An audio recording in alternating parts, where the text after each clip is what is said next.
In the quiet pines of Cedar Grove, 75-year-old Catherine "Cat" Holloway was about to turn a ruthless cartel's world upside down.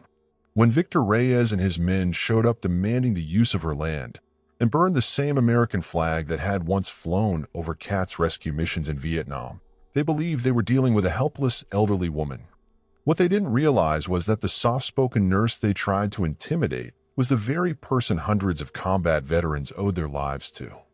From the moment the Reyes Cartel lit that flag aflame, they ignited a powder keg of loyalty and valor that would send shockwaves through the entire county and lead to a final showdown no one in Cedar Grove would ever forget. The scent of fresh morning dew clung to Cat's porch as she rose with the dawn, a routine etched into her bones from decades of Army service. Her eyes drifted to the tall pines beyond her yard, recalling a time when the whir of helicopter blades and the cries of the wounded filled her days. Cedar Grove was supposed to be a place of peace, far removed from the horrors of war. But peace was shattered when the deep rumble of SUVs cut through the stillness. The men who stepped out, eyes cold and armed with threats, had no idea that this old lady was the same angel of mercy who had carried more soldiers to safety than they could count. Their plan to browbeat her into surrender would instead spark one of the most remarkable calls to arms the town had ever seen, that proved that Cat Holloway's fighting spirit was a force even a cartel would come to fear. Quick pause before we continue. Welcome to Fabled Frames. Please tell us where you are watching from.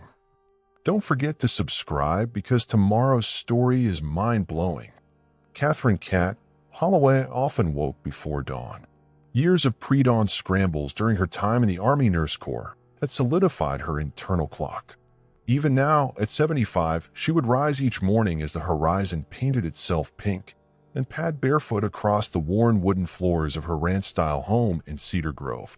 Most mornings, she'd brew a pot of coffee and sit on the front porch, watching the first rays of sunlight glide over the neat rows of pine trees that surrounded her house.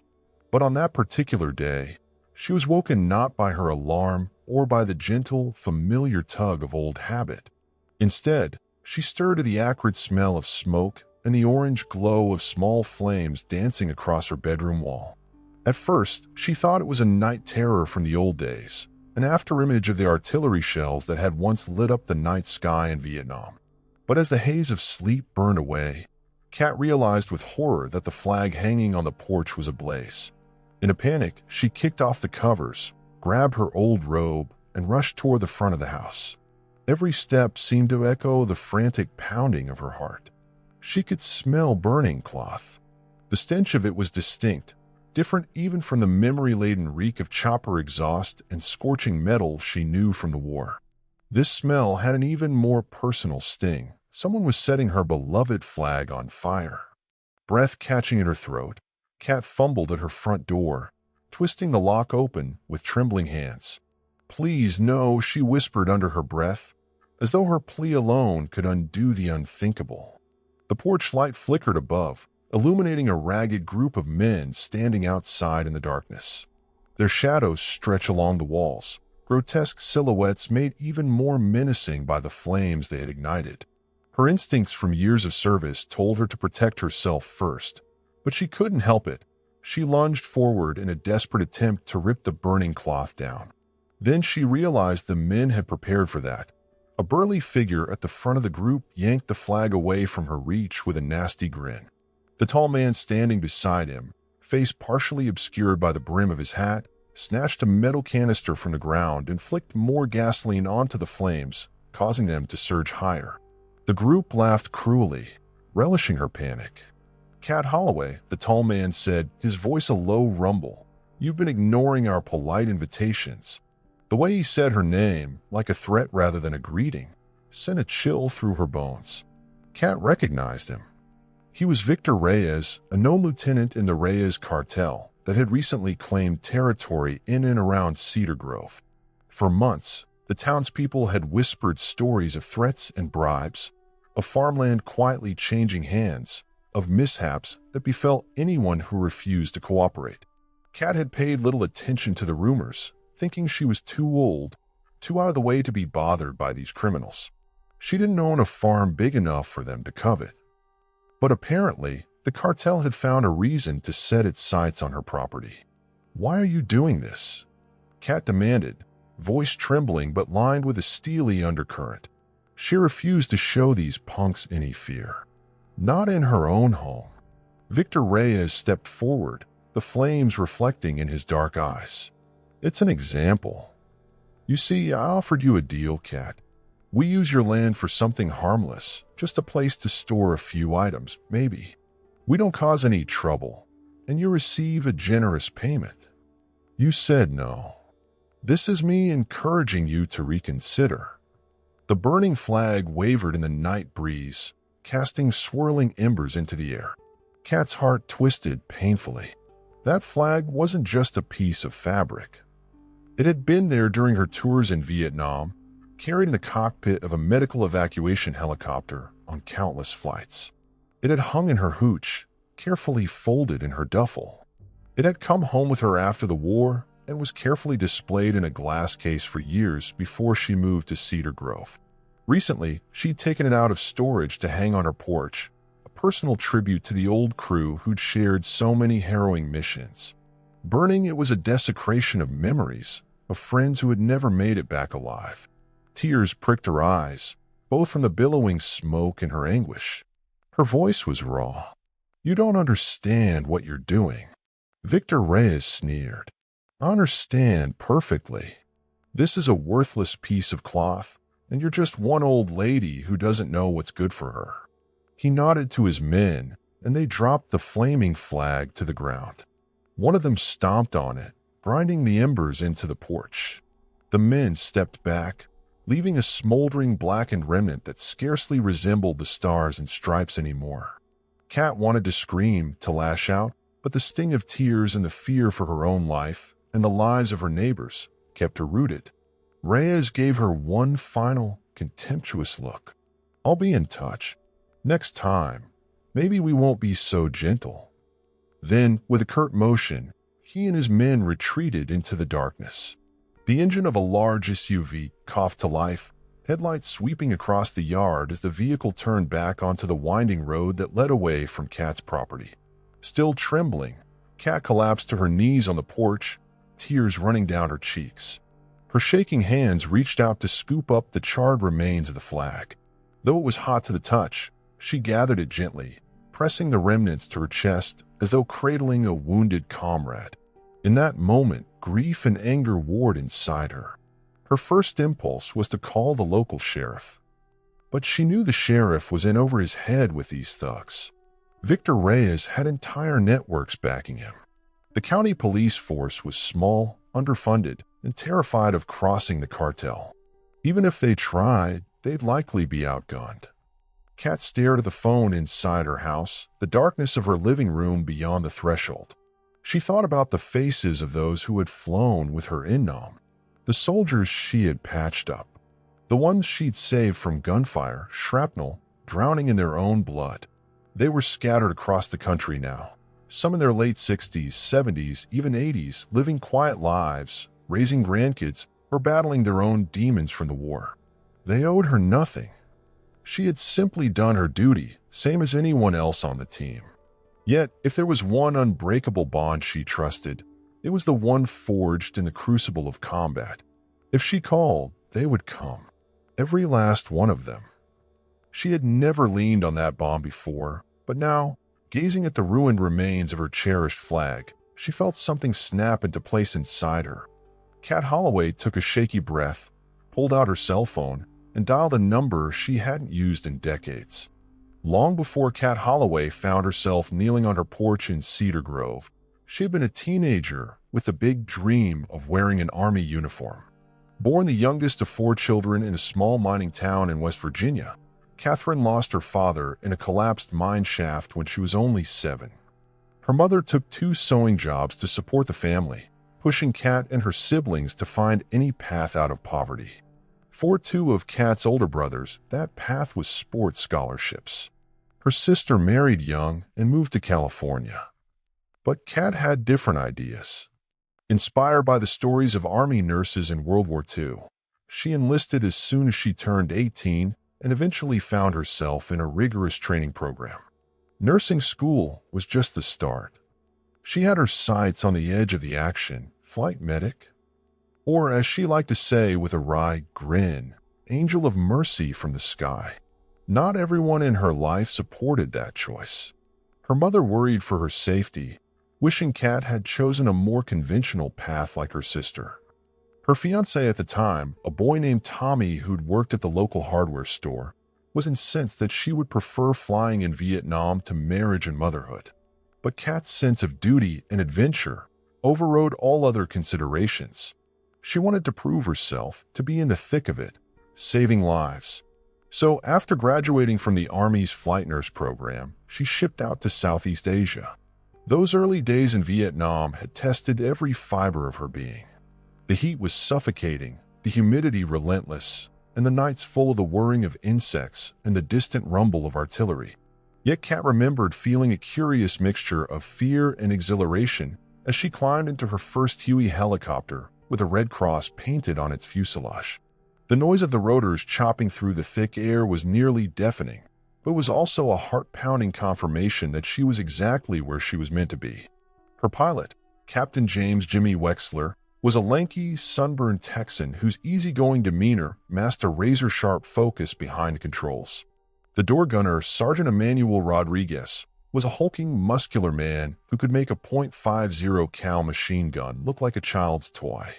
And the crew chief, Corporal Linda Chin, was a wisp of a woman who could fix anything mechanical, sometimes using nothing but duct tape and raw ingenuity. They were a motley band of young soldiers who had grown close through their shared brushes with death. Mission after mission, they risked enemy fire, mechanical failures, and the unforgiving jungle below. Sometimes they rescued wounded soldiers from hot zones, where landing meant bracing for a barrage of bullets. Other times, they flew in supplies to outposts, so remote they seemed swallowed by the jungle. And always, Kat was on hand, checking pulses, administering morphine, and patching wounds in the sweltering, vibrating belly of the helicopter. "You got hands of an angel," one soldier gasped to her once, after she extracted a fragment of shrapnel from his side mid-flight. From that day on, the nickname Angel Kat stuck. It was the men she treated, grunts in the field, special operations teams, marine recon units, who would spread word of her skill and kindness. Over the course of her 2 tours, she saved dozens, maybe hundreds of lives. But she also lost many. There were missions where the wounded soldier died en route, where the helicopter never even made it off the LZ because they were shot down. She had the scars, physical and emotional, to prove it. She remembered vividly the day her Huey was hit by RPG fire while evacuating a platoon pinned down in the dense jungle near the Cambodian border. The explosion rattled her teeth, shredded half the tail section, and almost took out the entire crew. Jimmy Wexler, with blood streaming down his face, fought to keep the helicopter airborne. Emmanuel Rodriguez screamed something about losing hydraulic pressure. Kat had been thrown against the cabin wall, fracturing her arm. Even so, she kept a tourniquet on a wounded soldier. Linda Chin kept the engine from flaming out until they found a small clearing to make a hard landing. When the chopper finally slammed into the ground, it crumpled like a tin can. Somehow, unbelievably, everyone survived. 4 years after, Kat told people that it was the biggest miracle of her life. And from that day on, the men and women who had been on the receiving end of that rescue, and so many others, told her they would never forget her. They promised that if she ever needed anything, ever, they'd be there. Back then, Kat had brushed off such pledges with a humble smile. "Just doing my job," she'd say, "or we're in this together." She meant it sincerely. But she never quite realized how deeply those debts of gratitude ran, or how they might come back around decades later in a small American town when she least expected it.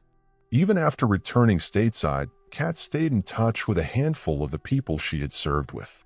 She went on to become an RN in a busy hospital, eventually retiring to Cedar Grove with her modest pension and the house that she fixed up with her own hands.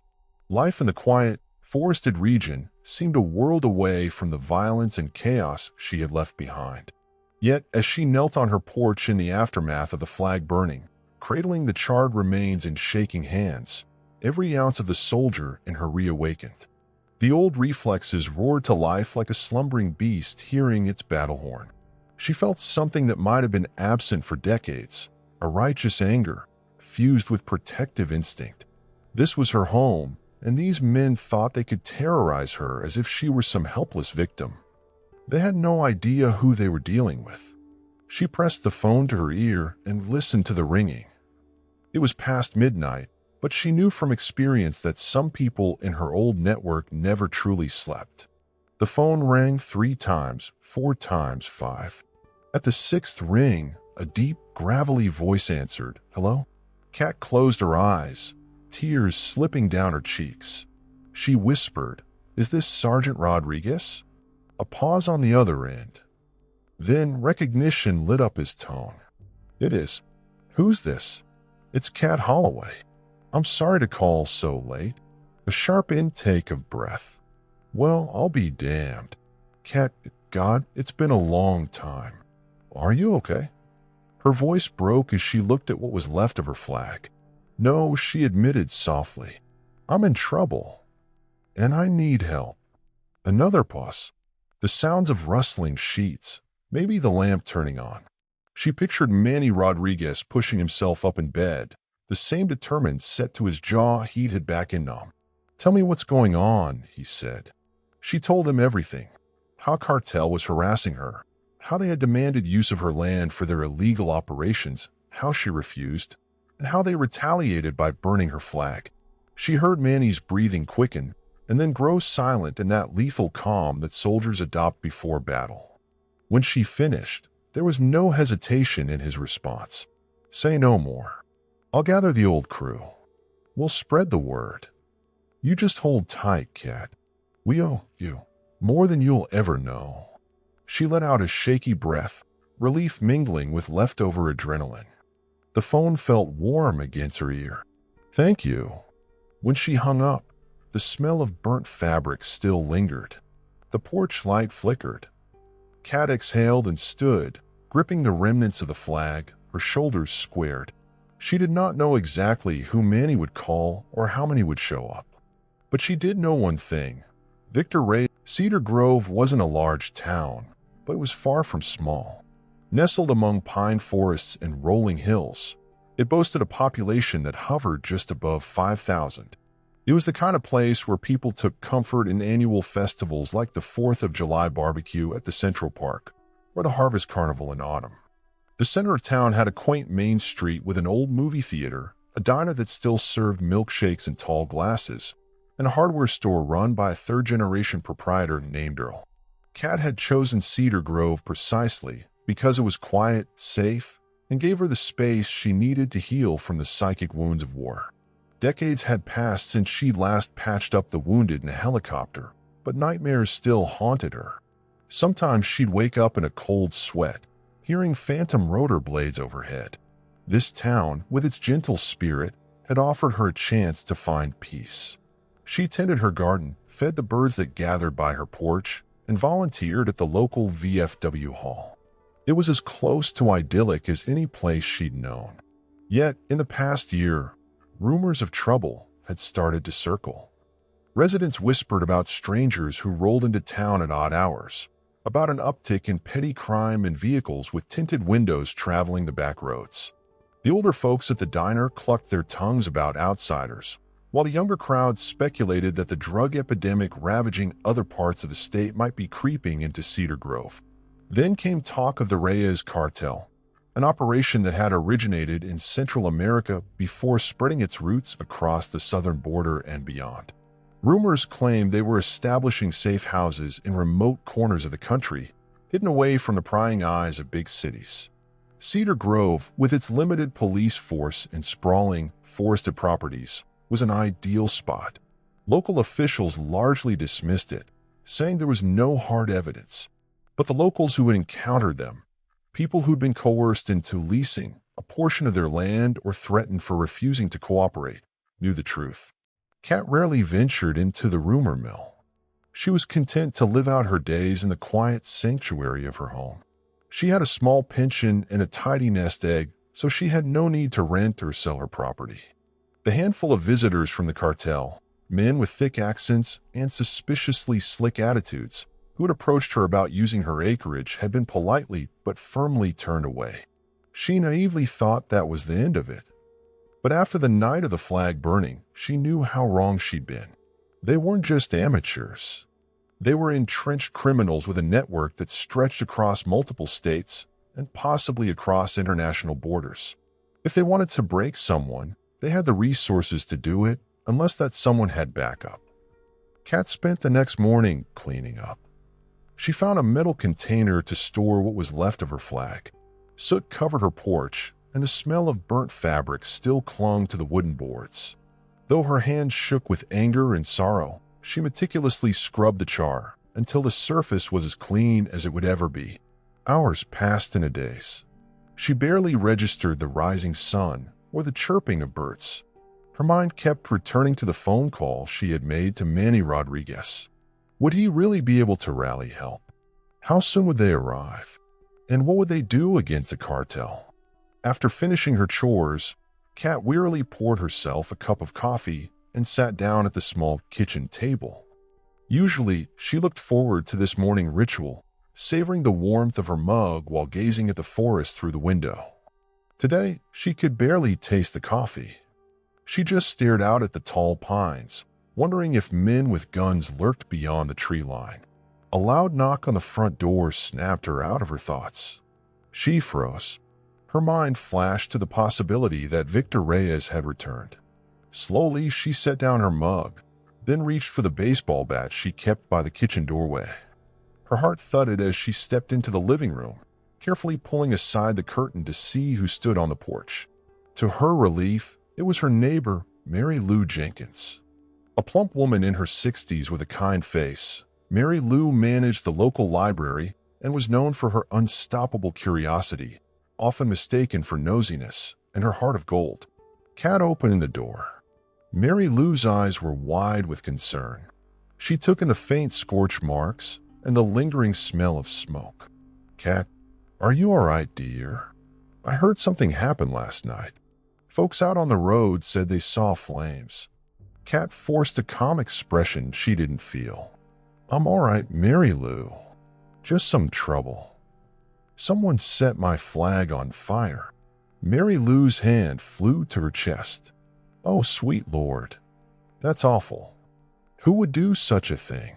Kat hesitated. She didn't want to involve Mary Lou in something that could put her in danger. "I'm not sure who they were," she lied as smoothly as she could. "Just some hooligans, I guess." The older woman's face softened. "Well, I came by to check on you, and to see if you need anything. You know, groceries, help cleaning up, that sort of thing. Don't you hesitate to ask." "Thank you," Kat replied, touched by the offer. "I'll let you know if I do." Mary Lou hovered for a moment, clearly wanting to ask more. But she finally nodded, patted Kat's arm, and turned to go. Kat felt a pang of guilt for not telling her neighbor the truth. But the last thing she wanted was for Mary Lou or anyone else to become a target. Perhaps it was better for the rest of Cedar Grove if they remained unaware of the looming threat, at least until Kat and her soon-to-arrive allies could figure out how to handle it. Once Mary Lou left, Kat locked the door and double-checked the windows. She stepped into her small study, really just a corner of her living room cordoned off by a bookshelf, to find the shoebox full of old letters and phone numbers from her Vietnam days. She rarely opened it, as it usually triggered a flood of memories. But now she needed it. Manny might be able to contact some of them, but she wanted to reach out to others as well. The more reinforcement, the better. She pulled out faded envelopes, discolored Polaroids, and pieces of scrap paper with handwritten notes. Her hand settled on a photograph, a group of men and women in green fatigues, smiling in front of a Huey helicopter. She was at the center, helmet tucked under her arm. Captain Wexler, Manny Rodriguez, Linda Chin, and a half-dozen others she recognized.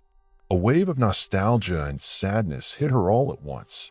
They'd all been so young, barely old enough to vote, yet tasked with life and death responsibilities each day. Sighing, Kat turned the photo over. A few scribbled phone numbers stood out, though most had long since been disconnected or replaced. She found one for Linda Chin, an address for a retired medic named Arthur Blevins in Idaho, and another for Bill Doc Kincaid in Florida. Some of them will be nearly impossible to track down, but she had to try. It took the rest of the morning. She made call after call, leaving messages or explaining the situation to startled, sleep-roughened voices on the other end. Some were confused at first, but as soon as they understood who she was and why she was calling, they snapped to attention. Each conversation ended with promises of help or of spreading the word to other old teammates and fellow vets. The sentiment was unanimous. "We've got your back, Kat." By early afternoon, Kat was exhausted, physically and emotionally. She lay down on her sofa, the phone still in her hand, and closed her eyes. She could only hope that the calls would bring help before Victor Reyes escalated his threats. Little did she know, Manny Rodriguez was already mobilizing forces in ways she never expected. The old network of Vietnam veterans was far more extensive than she realized, and Manny had become something of a community elder in his own right, leading gatherings, reuniting scattered platoon mates, even assisting in philanthropic efforts for homeless vets. One phone call from Manny with the words, "Angel Cat needs our help," was all it took to kick the hornet's nest of loyalty that spanned states and decades. They would come, some in trucks, some on motorcycles, and some catching flights. They would come for the woman who had risked her life to save them so long ago. And soon, the peaceful streets of Cedar Grove would witness something it had never seen before. A gathering of men and women hardened by war, united by friendship, ready to face down a cartel that had been foolish enough to light a fire under the wrong person.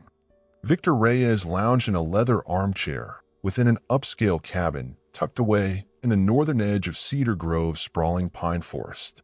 The place was an odd mix of rustic and opulent, wood-paneled walls, a large stone fireplace, and Persian rugs scattered across polished floors. A wide window offered a view of endless trees and the winding road that led to his hideout. The cabin had once belonged to a reclusive millionaire, which made it perfect as a base of operations. It was isolated, but not too far from the highway. He listened with a bored expression as one of his men, Rafe, rattled off details about the latest shipments, their distribution routes, and payoffs to local authorities. Victor feigned interest, swirling a tumbler of whiskey in one hand. In truth, his mind wandered to the stubborn old woman he'd confronted the night before. Kat Holloway. She had surprised him with her calm defiance. Most people, especially seniors, crumbled at the first show of aggression. But she had stared him down with unflinching eyes. He thought about the brand of determination in her gaze, the set of her jaw. It piqued his curiosity. No matter, he told himself, everyone had their breaking point. The quickest way to crush an opponent was to make an example of something they held dear, which was why he'd burned her flag. He took a slow sip of whiskey, letting the sharp burn roll down his throat. So he said at last, cutting off Rafe mid-sentence, "The old lady is supposed to give us trouble, yeah?" Rafe hesitated, brushing his greasy hair away from his forehead. "I'm not sure, boss. Some of the other locals say she's not someone you can scare easily." "Vietnam vet, I heard." A small smile tugged at Victor's lips. "A war relic, then. Interesting. And we are certain her property is useful for our plans." Rafe nodded vigorously. "Plenty of tree cover, boss. It's close to the back roads that lead out of state. Easy to hide trucks, process shipments, whatever we need. And if the cops come snooping, they won't see anything from the road." Victor gazed out the window. The pine trees whispered in the wind, the late morning sun casting long shadows across the forest floor. "Good. Because we're going to use it one way or another." Rafe shifted his weight. "You want me and the boys to pay her another visit?" Victor considered this, drumming his fingers on the armrest. If Kat Holloway remained stubborn, the next step would be to escalate. Make a bigger statement. But the wise move, especially in a small town with limited law enforcement, was to ensure that no official heat came down on them. He needed to be subtle, but firm. "Not yet," he answered. "Let her stew for a bit. Fear is a powerful motivator. I want to see if she'll come around on her own." Rafe nodded and moved to the door. "Right. I'll keep you posted." As Rafe left, Victor leaned forward to set his whiskey down on a glass-side table. That's when he noticed a single crow perched on the railing outside the window, watching him through the glass. The bird's black eyes seemed to shine with a strange intelligence, as if mocking him. With a grimace, he snapped his fingers, sending one of the men to shoo it away. The crow flapped off into the forest, cawing indignantly. Victor couldn't shake a sense of unease that crept over him. Though he dismissed it as superstition, just a coincidence, the nagging feeling remained. Meanwhile, a few miles away, Cat Holloway's phone rang again. She jumped at the sound, still on edge from the night's events. When she saw the unfamiliar number, she hesitated for half a second before flipping it open. "Cat? It's Linda Chin," came a breathless female voice. "Manny called me. Said you're in trouble." Cat's chest tightened with emotion. Linda, the mechanical wizard from her old Huey crew. They'd exchanged a few holiday cards over the years, but the phone call took her back in time. "Linda," Cat murmured. "Thank you for calling. Are you safe?" Linda asked, a note of urgency in her voice. "For the moment," Cat replied. She recounted the night's incident in a calm, clipped tone. Linda's voice hardened. "We won't let them get away with this, Cat. I've already reached out to some of the folks from base. Word is spreading. A lot of us owe you our lives." A wave of relief washed over Cat. "Thank you. But I don't want anyone to get hurt on my account." "Don't worry about that," Linda said. "We're grown-ups. We know the risks. Right now, what's most important is that you keep yourself safe. When we arrive, we'll figure out a plan." Cat swallowed. When will you get here?" "Tomorrow night, maybe sooner," Linda replied. "I'm driving up with two others. Bill Kincaid, remember him? And Corporal Folger from the 173rd. Cat nearly smiled. The memory of Bill Doc, Kincaid's easy grin, came to mind.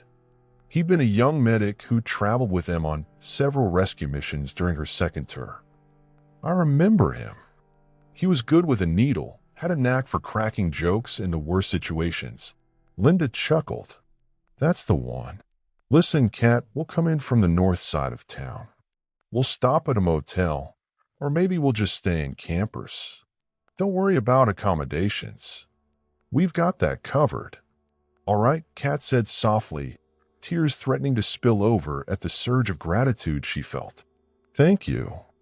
I never thought I'd make a call like this."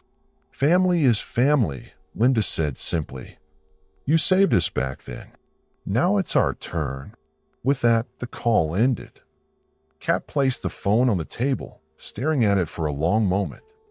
Then she rose and glanced out the window, half expecting to see black SUVs or cartel henchmen lurking at the edge of her property. The forest remained still, apart from the gentle sway of branches. Cat decided she couldn't just sit there. She might be old, but she was not helpless. She knew how to handle a rifle, how to lay out a perimeter, how to treat injuries if it came to that. Her body wasn't as spry as it used to be, but she had enough training to be dangerous in a pinch. Determination fueling her, she walked to her garage, where she unlocked an old trunk, one that hadn't been opened in years.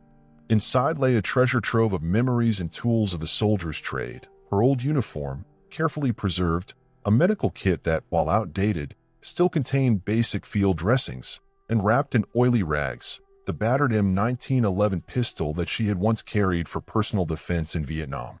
Gently, Cat lifted the pistol, checking its action.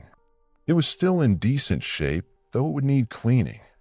She set it aside and rifled through the rest of the trunk until she found a small wooden case of ammunition. The bullets might be old, but so was she, and they both still had some fight left in them. She laid out everything on the workbench. A wave of conflicting emotions gripped her. She thought she'd buried this part of herself long ago, along with the horrors of war. But this was her home she was defending, and that meant reviving old skills. She spent the better part of the afternoon cleaning her pistol, checking the ammo, and packing a small emergency bag with medical supplies. The methodical task soothed her nerves, reminding her of the discipline she had once thrived on. By the time she finished, a sense of cautious readiness settled over her. She was prepared to stand her ground.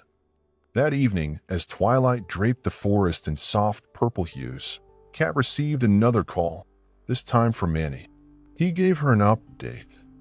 About a dozen veterans had confirmed they were on their way, but that was just the beginning. Many more were hearing the call.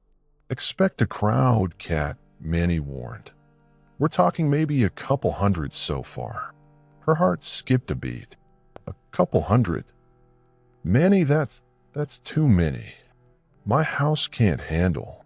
They're not all staying at your place, Manny said with a chuckle. They'll spread out, find motels, camp out, sleep in their trucks if needed. Don't worry. We'll manage. Just be ready. This is an old-school muster. Kat had to sit down. She thought she'd be lucky to get a handful of folks, but Manny was describing something akin to a small army. Manny, this could turn real dangerous real fast.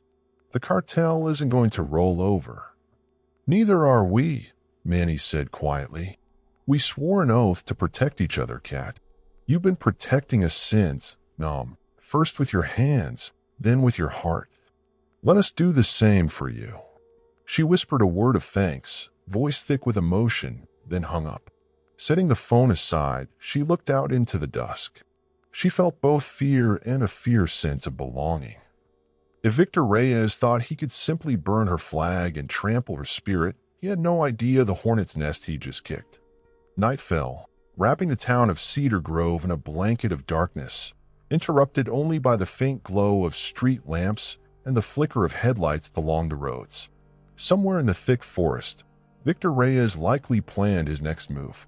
But Kat Holloway, though anxious, refused to cower. She loaded her pistol, set it on her bedside table, and made sure her doors and windows were locked.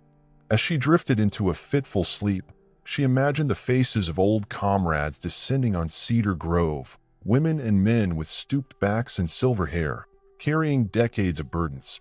But beneath the wrinkles and behind the weariness beat hearts still capable of courage. Yes, the threat was emerging, but so was the response.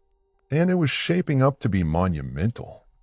The next day dawned over Cedar Grove with a deceptive tranquility. Early risers went about their routines, morning walks, feeding livestock, or brewing coffee. By 8 o'clock, the local diner bustled with regulars ordering eggs and bacon, reading newspapers, and exchanging small talk about the weather. The chatter occasionally touched on the rumors of shady newcomers in town, but no one openly mentioned the cartel by name. Fear had a way of breeding silence. Kat woke feeling stiff and unrest. The events of the past 2 days weighed heavily on her. She moved to her porch, checking for any new signs of vandalism or intrusion. The wood still bore faint scorch marks from the burnt flag, though she had done her best to scrub it clean. She breathed in the crisp morning air, letting it fill her lungs, and tried to center herself. No matter how old she felt, or how uncertain the future was, she told herself she would not succumb to helplessness.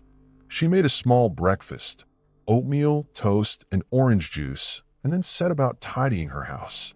If dozens, maybe hundreds, of veterans were heading her way, she wanted her home to be presentable. She knew she couldn't accommodate them all, but at least she could offer some respite to a few. She hauled out extra blankets from the closet, tested her water heater, and made sure her spare rooms had fresh sheets. Around mid-morning, Kat's landline rang. She picked up, expecting it to be Manny or Linda with travel updates. Instead, a slick voice spoke, "Hello, Ms. Holloway." Her stomach clenched. "Yes. You know who this is," the man said with a faint accent. "Victor Reyes." Kat felt the memory of the flames flare up inside her. She kept her voice steady. "What do you want?" "Good question," Victor said casually. "I want to offer you one more chance. All you have to do is say yes." Let us use your property. We'll pay you well. And nobody gets hurt." Kat glanced out her window, scanning the tree line as if she might see him lurking there. No. A short silence. Then a low chuckle. "You're either very brave or very foolish, Miss Holloway. You have until tonight to change your mind. Otherwise, we'll have to, how do you Americans say, raise the stakes?" The line went dead before Kat could respond. She slammed the phone back onto its cradle, anger coursing through her veins. Raise the stakes? They had already burned her flag, threatened her life, and likely had more in store. But the call confirmed something else. The cartel had no idea the cavalry was coming. Kat set the phone aside. She thought about calling Manny again, but decided against it. She didn't want to come across as panicked. Instead, she took a deep breath and decided to drive into town. If the cartel was planning another move tonight, it might be wise to stock up on supplies, food, extra batteries, and maybe some additional first aid items. She also wanted to put gas in her truck in case she needed to leave quickly. She retrieved her purse and carefully tucked the cleaned M1911 into a concealed carry pouch. Years ago, she had taken the time to get a permit, though in Cedar Grove, no one really questioned an old woman with a gun. Out here, many people carried firearms for hunting or self-defense. That morning, Kat felt her right to do so more keenly than ever. Driving into town took about 15 minutes along a winding road flanked by tall pines. She saw no suspicious vehicles or signs of the cartel.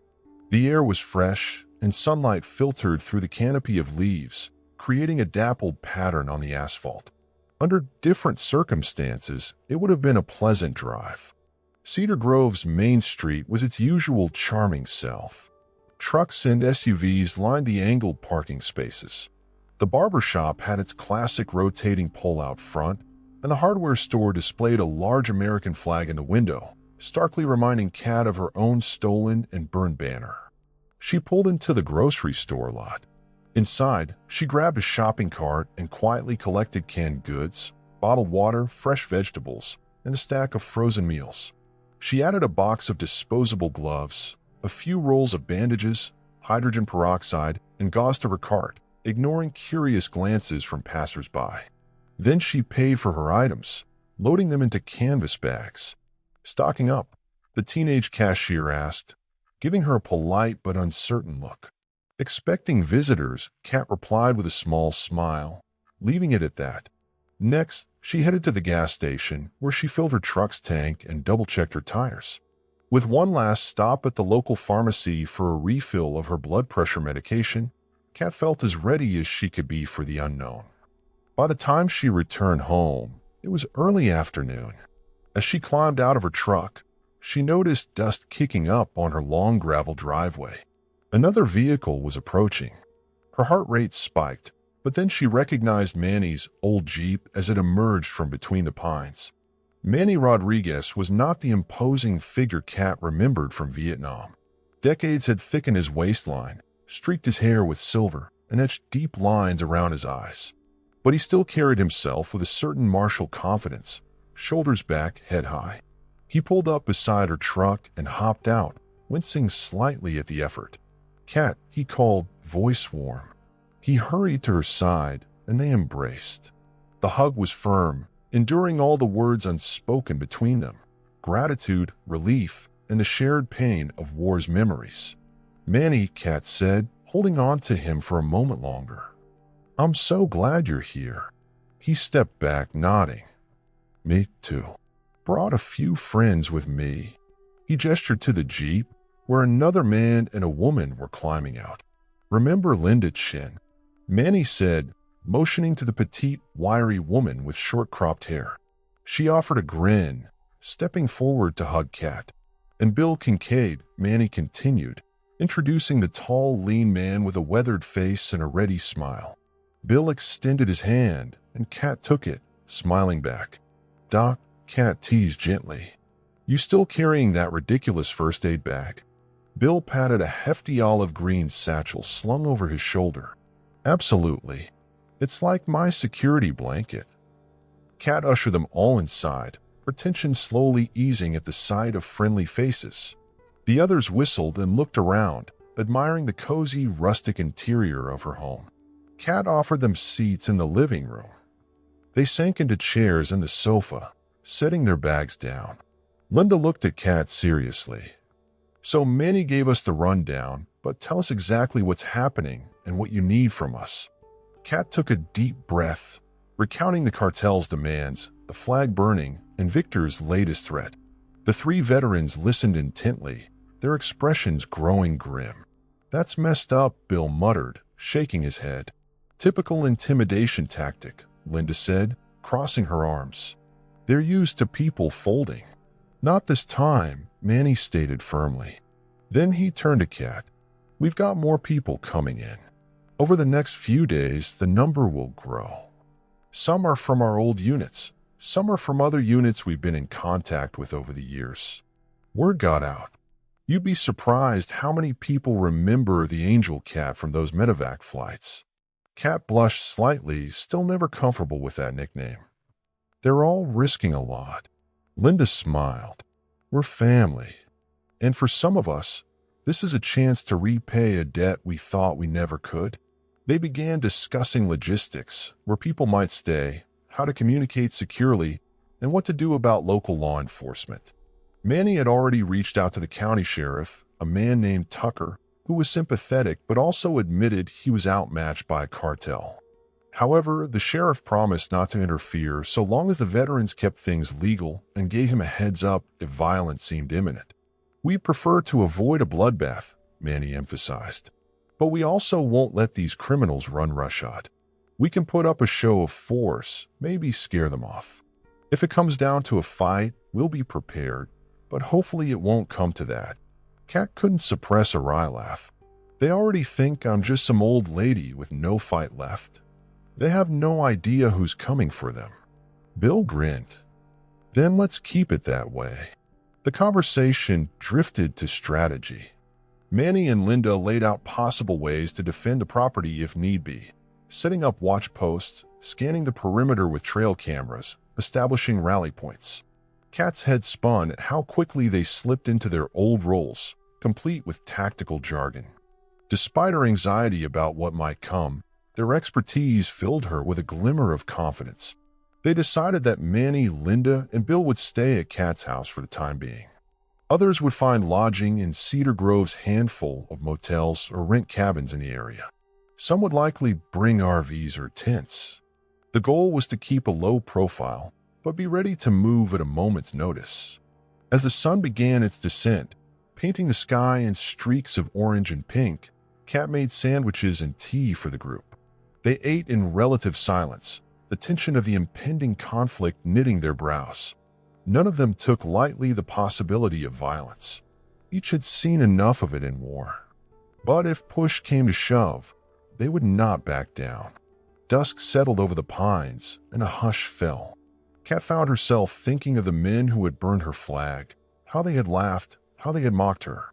She gripped her cup of tea so tightly her knuckles turned white. Manny, noticing, reached out and gave her hand a reassuring squeeze.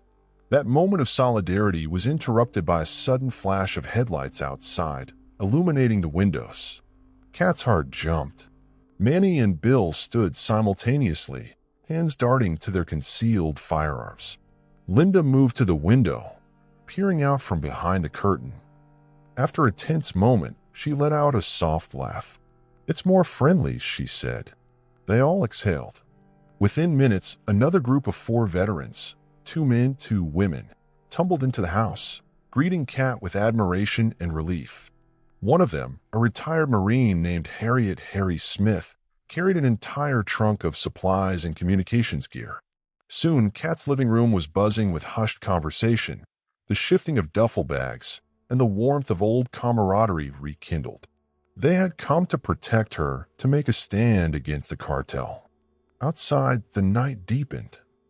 Pine trees stood as silent sentinels around Kat's property, the moon casting pale light through their needled boughs. Though the air was still, a current of anticipation ran through those gathered. If the cartel returned to burn another flag, or worse, they would find an unexpected reception waiting. And sure enough, sometime after midnight, as Kat dozed fitfully in her armchair, a sudden pop and crackle outside ripped her from her half-sleep. She bolted upright, adrenaline flooding her system. Manny, Linda, Bill, and the others scrambled to grab weapons and rushed to the windows. In the yard, a small group of men in dark clothing had ignited another American flag on a makeshift torch, twirling it through the air with jeers.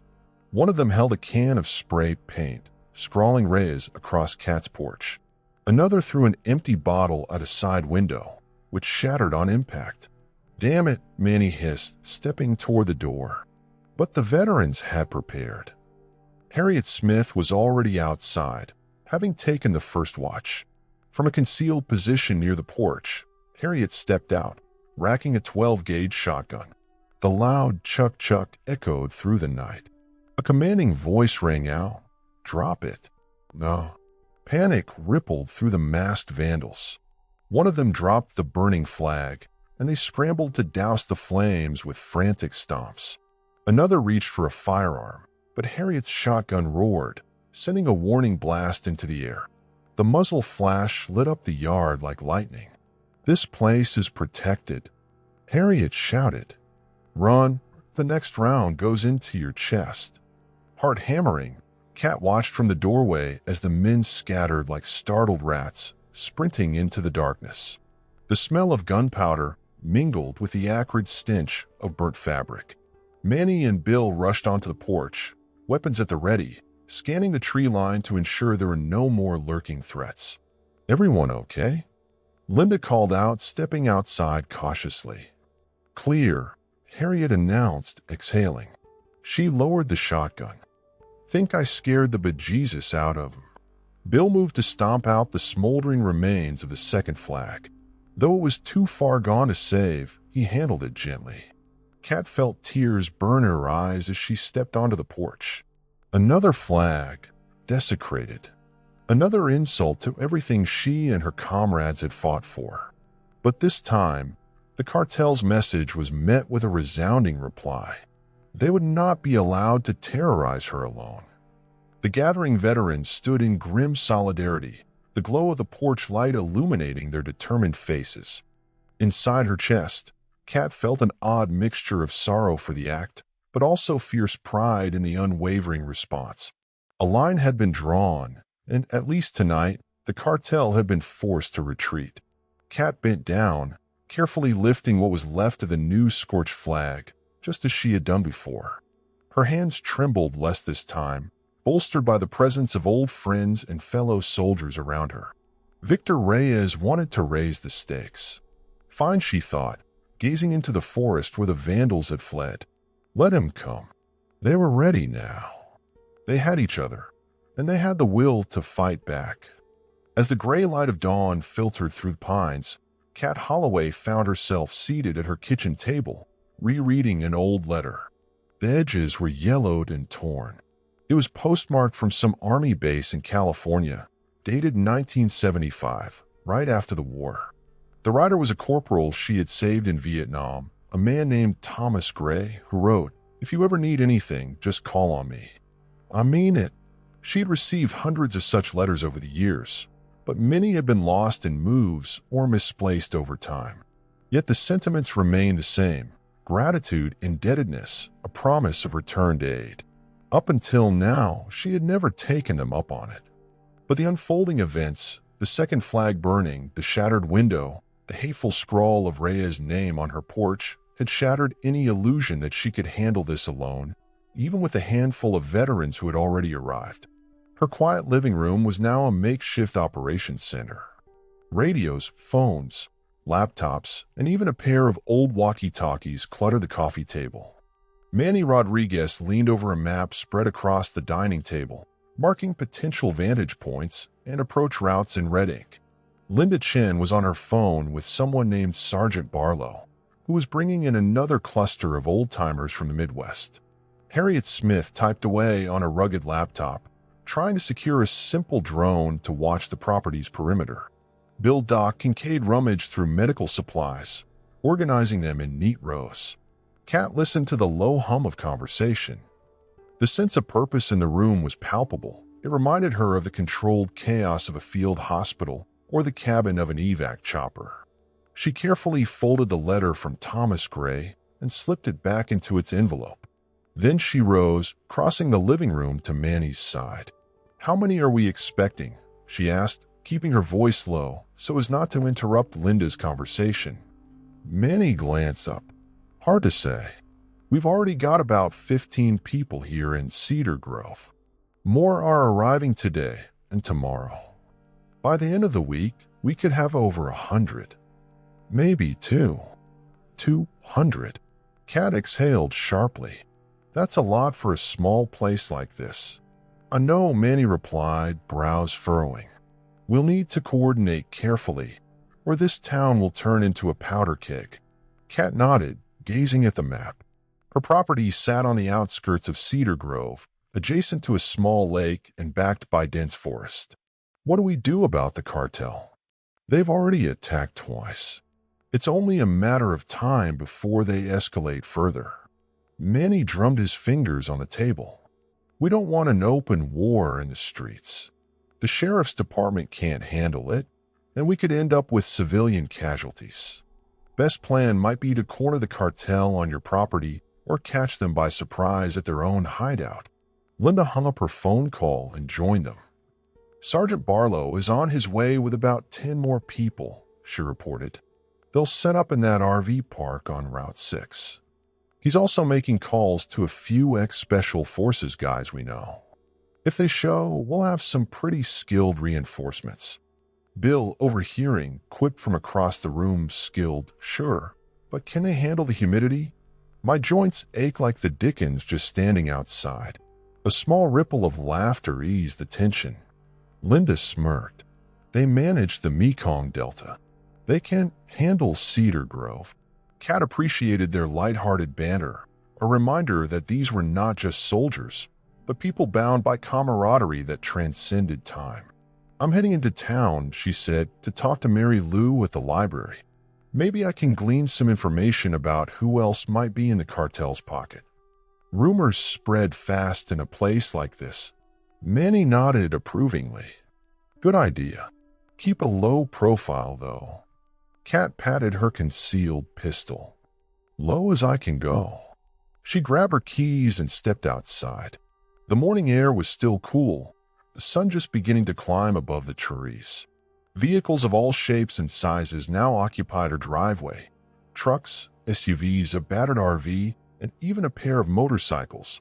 Some of the veterans had crashed in their vehicles overnight, while others had shared space on Kat's living room floor. It was an odd sight to behold, her quiet homestead transformed into a mini base camp. Driving into town along the winding forest road, Kat kept checking her rearview mirror. She half expected to see one of Victor Reyes' SUVs tailing her, but the mirror reflected only the empty curve of asphalt and the canopy of pine overhead. When she reached the library, she found Mary Lou sorting returned books by the front desk. Kat offered a warm greeting, and the librarian's face lit up. "I've been worried about you," Mary Lou said, voice low. "Saw the police drive out your way last night. Something about vandalism?" Kat nodded. "Yes, some trouble. Broken window, graffiti. I'm all right." Mary Lou glanced around, then leaned in conspiratorially. "Listen, dear, folks around here are talking. They say some big group of bikers or something is rolling into town. The rumor mill's going crazy." Kat smiled thinly. "Old friends, actually." Mary Lou's eyes widened in surprise, but she didn't press. Instead, she asked gently, "What can I do to help?" Kat swallowed, touched by the question. She lowered her voice. "I need to know who's behind all this. Who's been taking money from these criminals? Who's turned a blind eye? That sort of thing." Mary Lou pursed her lips, thinking. "Well, I hear a lot of rumors. They might not all be factual, mind you. But there are whispers that Don Grady, he's on the town council, has been spending money left and right that he didn't earn. Some say he's laundering cartel money. And there's the matter of old man Waverly, who sold his farm last month. He packed up and left in a hurry. Nobody knows why. Some suspect intimidation. Kat nodded, filing the information away. Thank you, Mary Lou. The librarian's face creased with worry. Please be careful. The last thing Cedar Grove needs is more violence. Kat placed a reassuring hand on the older woman's arm. We'll do our best to keep everyone safe, but we can't just let them take over. If you hear anything else, please let me know. Mary Lou nodded solemnly. Kat thanked her again and left. She glanced at her watch, still a bit of time before lunch. She decided to swing by the local diner for coffee to see if she could pick up any more chatter. The diner was a staple of Cedar Grove. Checkered floor, chrome stools, the smell of frying bacon and fresh pie. Kat slid into a booth near the back, ordering a coffee from the waitress, Bev, who had served in that diner for nearly 30 years. The place buzzed with conversation. Farmers talked about the upcoming harvest. Retirees complained about rising taxes. A table of teenagers whispered excitedly about the big bikes they saw rumbling through town. Kat sipped her coffee, half listening, until she caught a mention of the Reyes name. At the front counter, two men wearing stained work shirts and baseball caps were talking in hushed but intense tones. Kat leaned slightly in their direction, trying to make out their words over the diner's background noise. They say Reyes is holed up in that big cabin by the North Ridge, the taller man muttered. He's got armed guards all around. The other man scratched his stubble. He must be expecting trouble if he's posted men like that. I heard some new folks came in with trucks. Might be ex-military or something. Kat hid her interest behind her coffee cup. So Victor Reyes had a base of operations near the North Ridge, precisely where Manny suspected. It confirmed their guess. Kat considered approaching the men, but decided against it. Better to keep a low profile. She finished her coffee, left a tip, and headed out. Just as she reached her truck, her phone buzzed.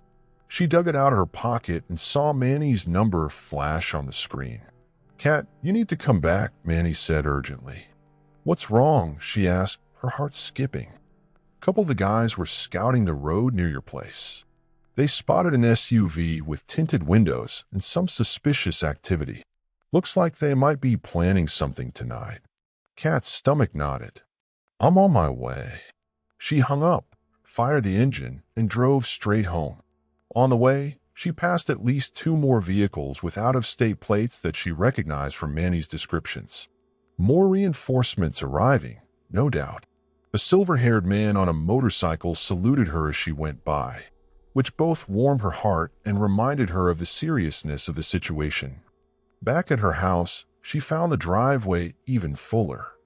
A cluster of veterans stood in the yard, some holding rifles or sidearms, others talking animatedly. Manny was in the center, gesturing as he spoke. He waved Kat over as soon as he saw her. What happened? Kat asked, stepping out of her truck. Manny lowered his voice. Two of our guys, remember Niles and Jeremiah? They want to scout the roads. They saw a black SUV parked about half a mile from here, near that old logging trail. Men were unloading crates. They recognized Victor Reyes. He's definitely stepping up his operations. Kat's thoughts whirred. They're bringing in something, guns, maybe drugs? Linda Chin shook her head as she joined the conversation. Could be anything.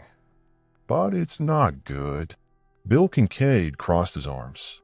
We need to send a message that we won't stand by. But we also can't tip them off to our full strength just yet. Kat gazed around at the gathering. These were her friends and saviors. Some were in wheelchairs, some used canes, some had prosthetic limbs.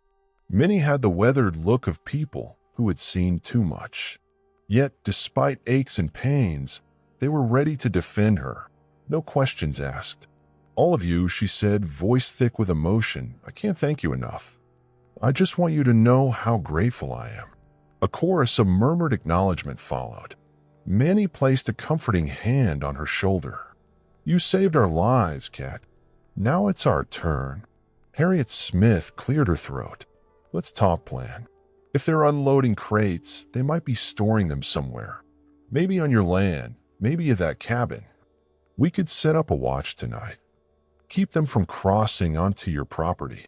And if they do cross, ask one of the newly arrived vets, a burly man named Alan Crane. Harriet's eyes gleamed. We politely tell them to get lost. We won't shoot unless they force our hand. Kat closed her eyes for a moment, picturing the potential confrontation. She recalled the harrowing rescues in Vietnam, the times she treated bullet wounds under fire, and the chaos swirling around her. The last thing she wanted was more bloodshed. But if the cartel insisted, if they made it a choice between them and the safety of her family, this extended family of veterans, she knew what side she would choose. Decision made, Kat opened her eyes, her voice resolute. We'll stand guard. Let's coordinate watch shifts around the property.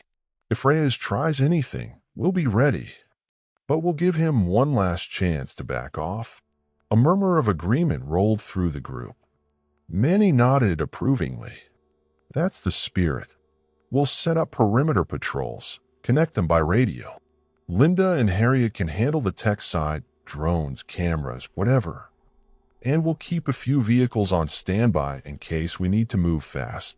Time slipped into late afternoon as the veterans fanned out across the property, each assigned a sector.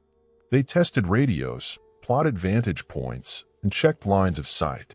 Kat walked her perimeter with Manny, recalling the layout of her land, where the dense thickets were, which trails offered easy passage, and where the old dirt paths led. It was a surreal feeling, preparing for a siege on her own home.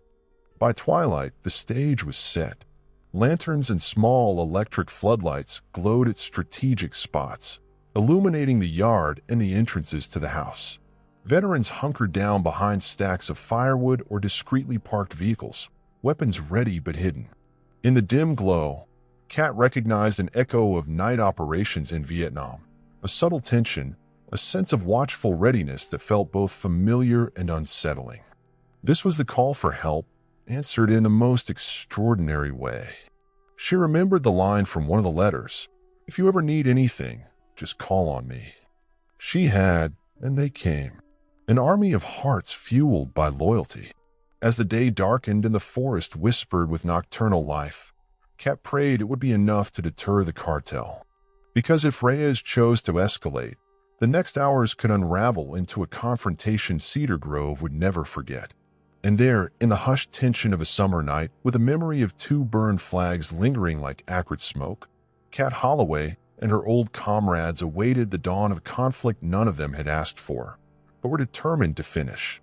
Night draped Cedar Grove in a thick veil of darkness, punctuated by the hush of the forest and the distant croak of frogs near the lake. Within that obscurity, the silhouettes of vehicles and RVs crept onto side roads and private drives, guided by whispered directions or the glow of cell phone screens. Every arrival had the same purpose, to answer the call for Kat Holloway. By the time the moon rose high overhead, Kat's property had transformed into a veritable encampment. Tents sprouted in her yard, interspersed with parked cars and motorcycles. Some veterans slept in truck beds, while others opted for sleeping bags near the barn. The hum of hushed conversations mingled with the chirps of crickets and the occasional hoot of an owl. A subtle, electric expectancy filled the air, reminiscent of the final hours before a mission in Vietnam. Kat found herself standing on her porch, gazing at the clusters of people who had come so far. The porch light cast a warm glow over the scene. Men and women of various ages, 60s, 70s, even a few in their 80s, mingled with younger vets from more recent conflicts who joined out of respect for the older generation. Not everyone knew each other, but they were united by a single cause: protect Kat from the cartel. Some wore parts of old uniforms, battered jackets with patches, or caps indicating their branch of service. Others carried canes or exhibited the telltale gait of prosthetic limbs. Yet no one showed the slightest hesitation about being here. Manny Rodriguez, looking determined, strode up the porch steps and handed Kat a clipboard. On it was a list of names, each person who had arrived, along with their contact info and any special skills. "We're at 140 now," he said softly. "More are coming tomorrow." Kat couldn't help but shake her head in wonder. I never expected this. Manny's gaze softened. None of us did, but here we are. And Kat, if it comes to it, if Reyes tries to force us out, it won't be easy. We can't guarantee there won't be violence. Are you ready for that? She looked out at the yard, remembering the stench of burning flags. The echo of men's laughter as they torched a symbol she held dear. The gunshot Harriet fired into the air. All of it leading to this. I'm ready, she said, voice tinged with sadness but firm. I won't start a fight, but I won't let them destroy this town. Manny nodded and gripped her shoulder reassuringly. We'll do everything we can to avoid bloodshed, but we'll stand firm. They both turned as Linda Chan approached, her phone in hand. We've got drone footage from earlier, she reported. Looks like Reyes' men are stockpiling crates at that cabin to the north. Could be weapons, or could be contraband. Manny glanced at the phone, where flickering night vision images showed armed guards moving boxes. We've confirmed 6 armed men on duty at any given time, plus Reyes himself. Bill Kincaid joined them, leaning his rifle against the porch rail. Sheriff Tucker called, he said. He's worried about the situation spiraling out of control. Wants us to keep him in the loop, though he's not in a position to arrest Reyes without solid evidence. Kat frowned. Evidence of what? We already know they're extorting people, burning flags, threatening folks. Bill sighed. It's not enough for a slam dunk in court. Tucker needs eyewitness testimony, confiscated drugs or weapons, something that leaves no wiggle room. Otherwise, it's our word against Reyes' money and lawyers. A flicker of frustration crossed Kat's face. So we have to let them terrorize the town until we can catch them red-handed? Not necessarily, Manny said carefully. We can lure them into making a move on your property where we're prepared. If we catch them in the act with weapons or contraband, that might be enough. Harriet Smith, who had quietly climbed the porch behind them, chimed in. It's a risk, but a calculated one. You up for it, Kat? Kat thought for a moment, remembering the second call from Reyes, threatening to raise the stakes if she didn't cave. He wants a confrontation, she said at last. Let's give him one on our terms. The plan began to coalesce. They'd turn Kat's property into bait, letting it be known through the grapevine that Kat might be reconsidering Reyes' demands. If the cartel came to negotiate or intimidate, the veterans would be waiting. Recordings and cameras would document everything. If Reyes came armed, it would seal his fate. Throughout the night, the veterans shared stories. Old men recalled the terror of incoming mortar fire in distant jungles.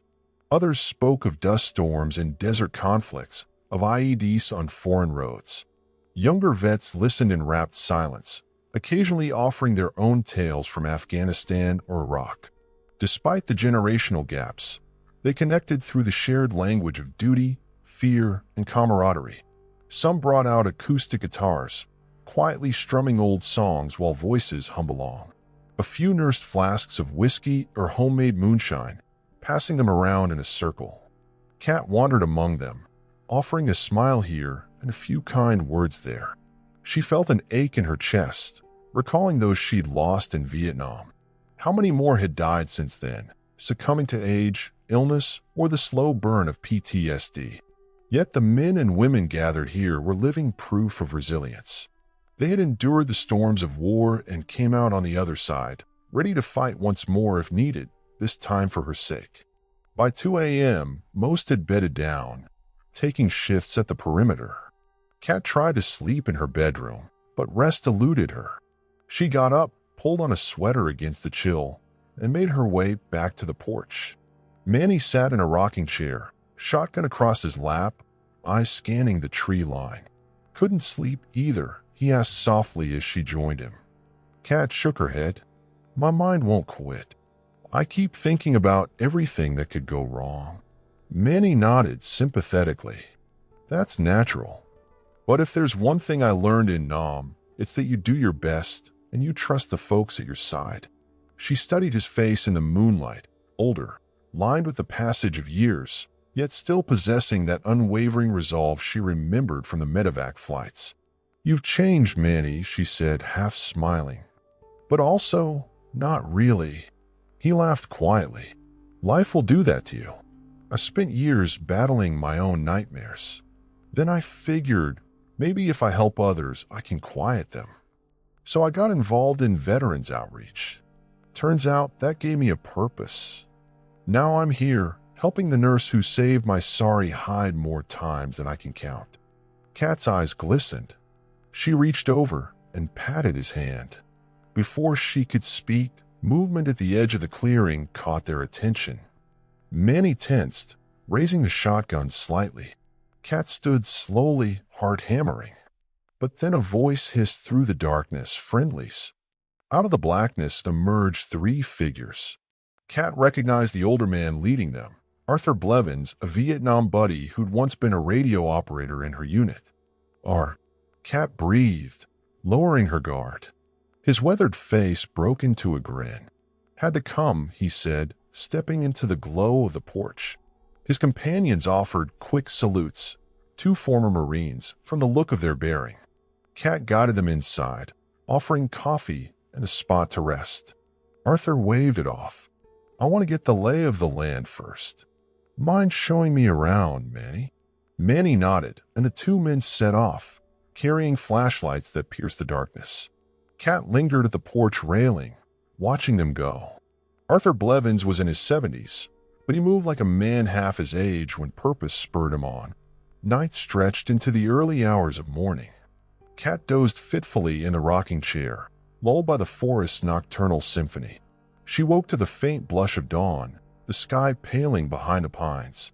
A sense of foreboding settled in her stomach as she realized that each sunrise brought them closer to a potential showdown with Victor Reyes. By 8 o'clock, the camp stirred with renewed energy. People roused themselves from sleeping bags, sipped hastily prepared coffee, and shared meager breakfast rations, canned fruit, granola bars, beef jerky.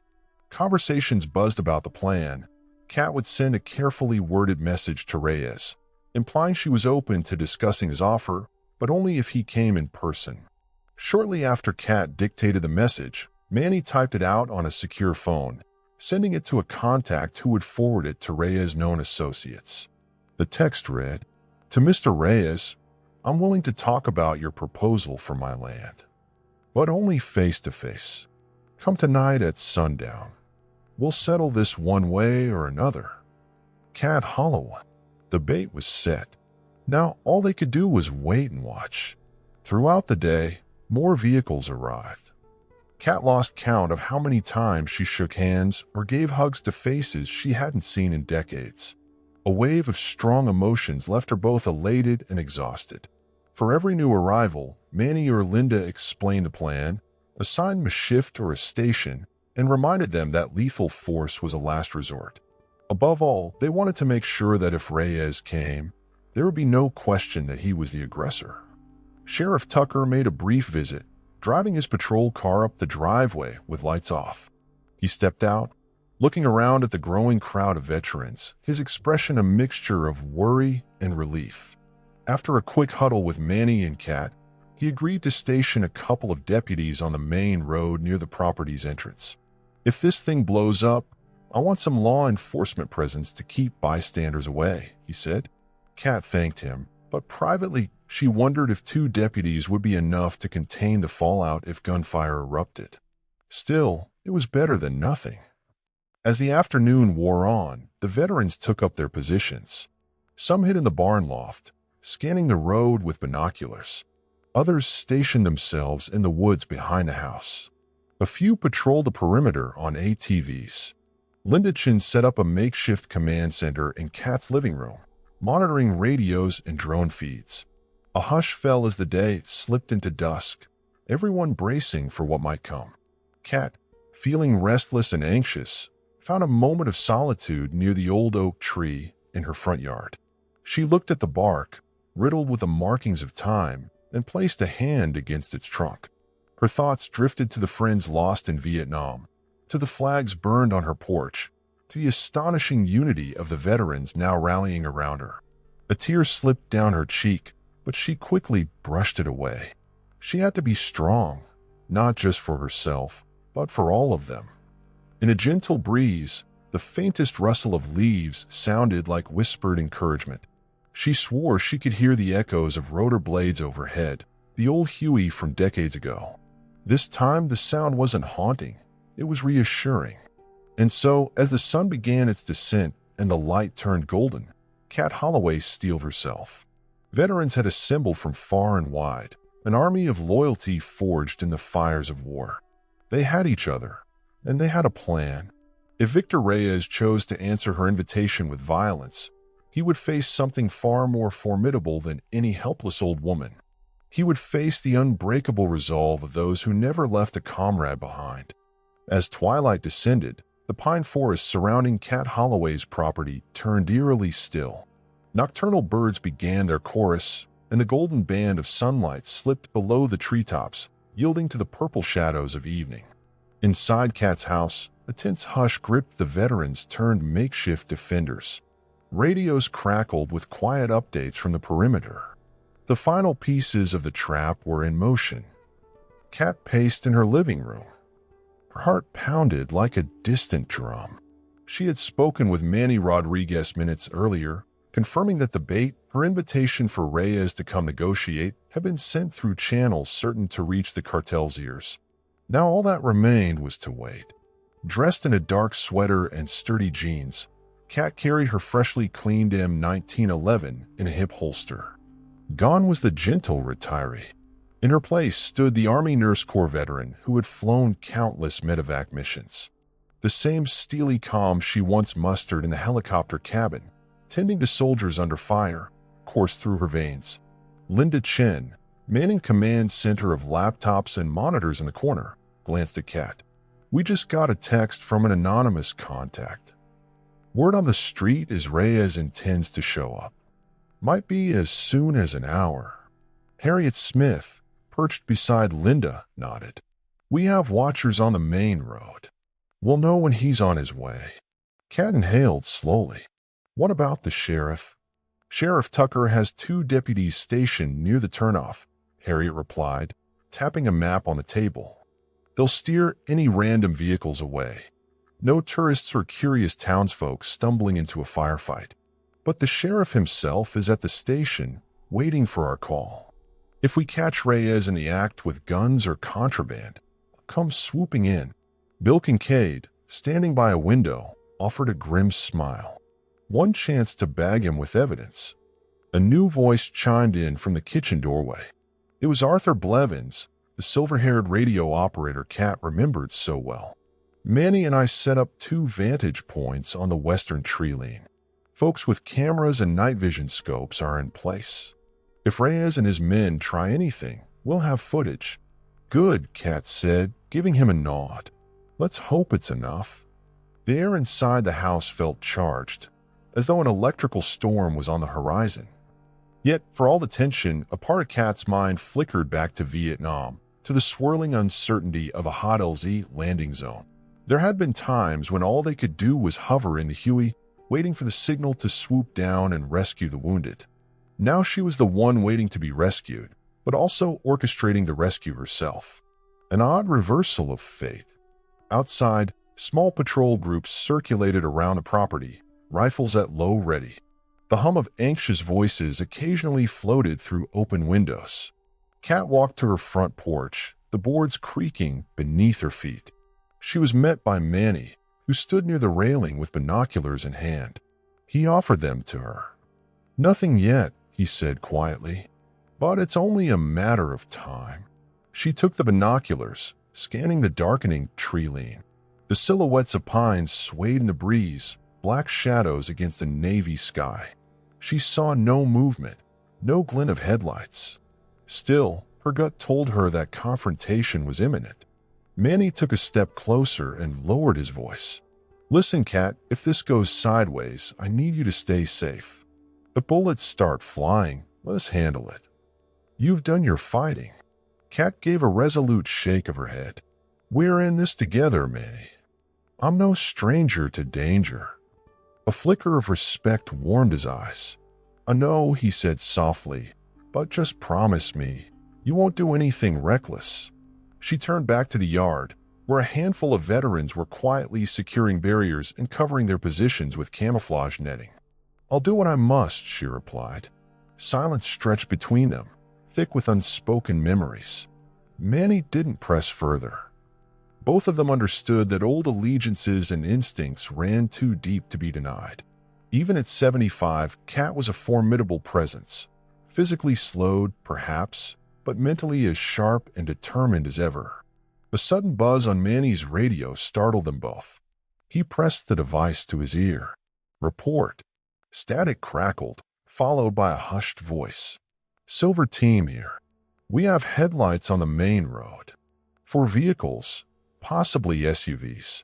Manny's expression hardened. "Copy that." He turned to Kat. "They're coming." She swallowed, a tremor of adrenaline surging through her. "Let's get into position."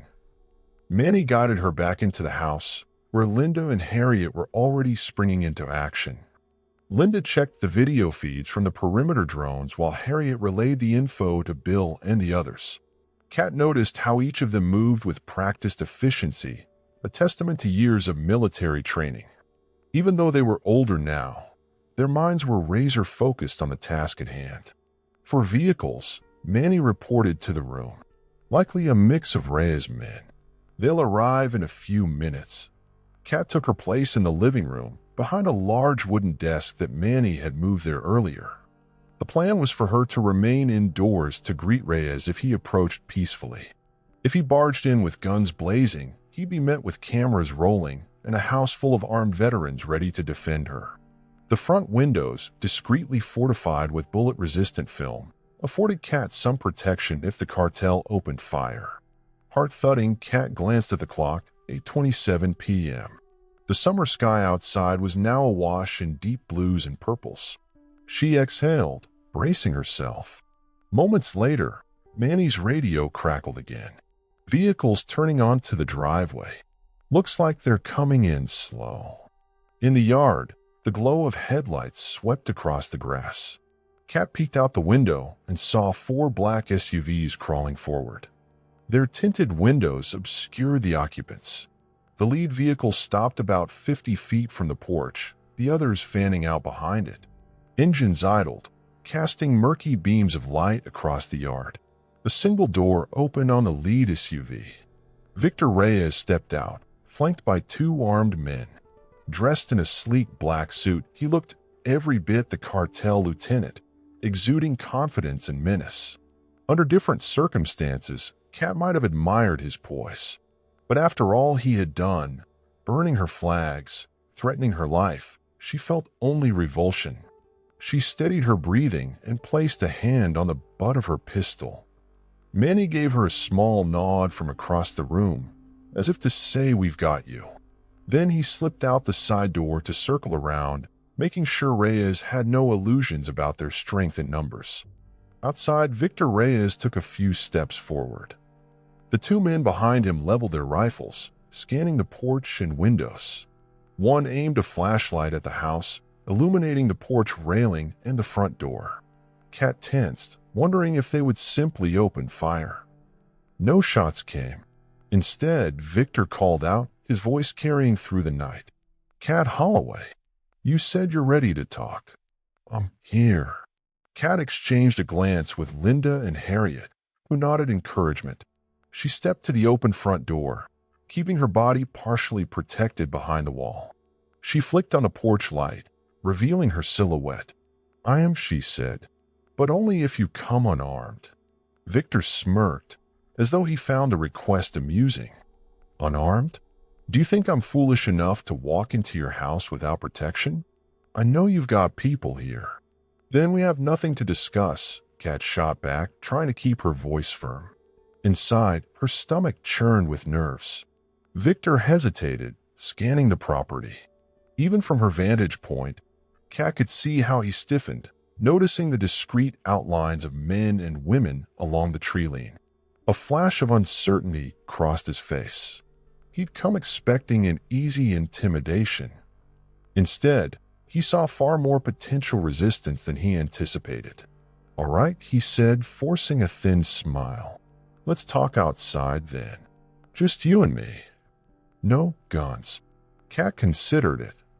The plan was to draw him in, but they could still corner him with cameras. However, stepping out there alone felt perilous.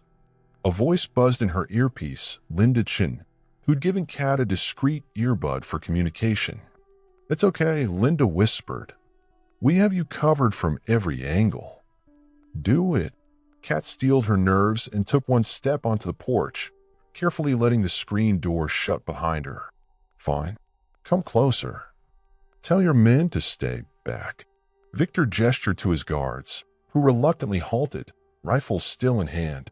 He took a few steps forward, stopping at the base of the porch steps. For a moment, he and Cat locked eyes. In that silent standoff, Cat felt the weight of every thread he had made. "I'm here," she said, her voice echoing in the stillness. "You said you wanted my land. You threatened me, burned my flags, broke my windows. Now you want to talk. Speak." A muscle in Victor's jaw twitched. "It doesn't have to be so complicated. I'll pay you handsomely for the right to store some of my cargo on your property. That's all. You do nothing, see nothing. In return, you get more money than you've ever dreamed of." Cat's mouth twisted. "And if I refuse, you burn me out like you tried before." Victor shrugged with practiced nonchalance. "I'd rather not. But if that's what it takes." Behind Cat, she sensed movement. Bill, Manny, Harriet, and others were ready. "No deal," she said, letting the words ring out clearly. Victor's eyes narrowed. "You're making a mistake, old woman." An icy calm settled over Cat. "It wouldn't be the first time I made a mistake. But I'm not about to let criminals run roughshod over my home. Take your men and leave Cedar Grove. For good." Victor's laughter was a bark of derision. "I have an operation to run. You honestly think a handful of veterans with old rifles can stop me?" Cat squared her shoulders. "Look around, Reyes. It's more than a handful. And we're not just old rifles. We're men and women who know how to fight, and we've fought against worse than you. If you think I'm alone, you're dead wrong." On cue, lights flickered on along the tree line, revealing dozens, maybe over 100 figures armed and ready. Some had taken positions on the barn roof. Others knelt behind hay bales. A scattered group manned the flanks. The glow was fleeting, winking off after a few seconds, but long enough to show the cartel lieutenant that Cat's side held overwhelming numbers. Victor's confident expression faltered. His men exchanged uncertain glances. One lowered his rifle slightly, scanning the property in disbelief. "What is this?" Victor muttered, regaining some composure.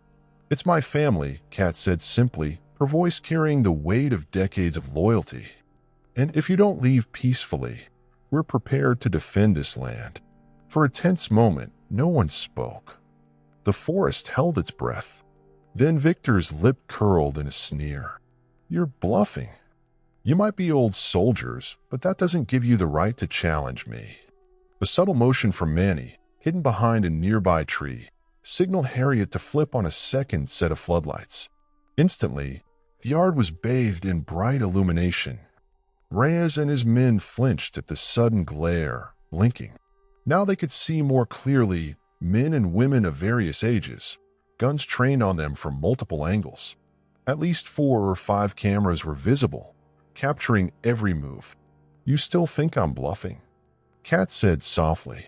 Victor was silent, his jaw clenched, but he refused to back down. Instead, he raised his voice in a taunt. "So you plan to kill me in cold blood? That's murder, Ms. Holloway, and I promise my associates will make you pay." Cat's stomach twisted. She realized this man was more dangerous than she had even feared. He didn't care about reason or compromise. He cared only about power. Yet the plan remained: get him to threaten or brandish contraband on camera, giving the sheriff cause for an arrest. She exhaled. "No one wants violence," she said, her voice shaking with adrenaline. "But you come here with rifles, set foot on my property, and threaten me in front of witnesses. We have the sheriff on standby. If you leave now, you can avoid a fight." Victor Reyes seemed to consider it, his gaze sweeping across the armed ranks of veterans. He must have realized how outnumbered he was. Yet ego and fury blazed in his eyes. "No," he said at last, turning to his men. "We're not leaving until she surrenders this land." One of his guards hissed in alarm. "Boss, maybe we should." "Shut up," Victor snapped. He glared up at Kat. "I'm giving you one last chance, Miss Holloway." Kat could almost feel the tension snap like a tightening wire. She forced herself to speak in a measured tone. "I won't say it again. Leave. You're trespassing on private property, armed and dangerous. My people have every right to defend themselves." Victor took one slow step forward, placing his foot on the bottom porch step. Instantly, the red beams of half a dozen laser sights flickered across his chest. "Oh," he snarled. "So you'll shoot an unarmed man?" Behind him, Kat saw at least 3 rifles aimed at her, held by his henchmen. She clenched her fists. The next moments would determine whether they all walked away or erupted in gunfire. Then Manny's voice boomed from the side yard, stern and resonant. "Weapons down, Reyes. Nobody wants to die here tonight." Reyes whirled, scanning the darkness for the speaker.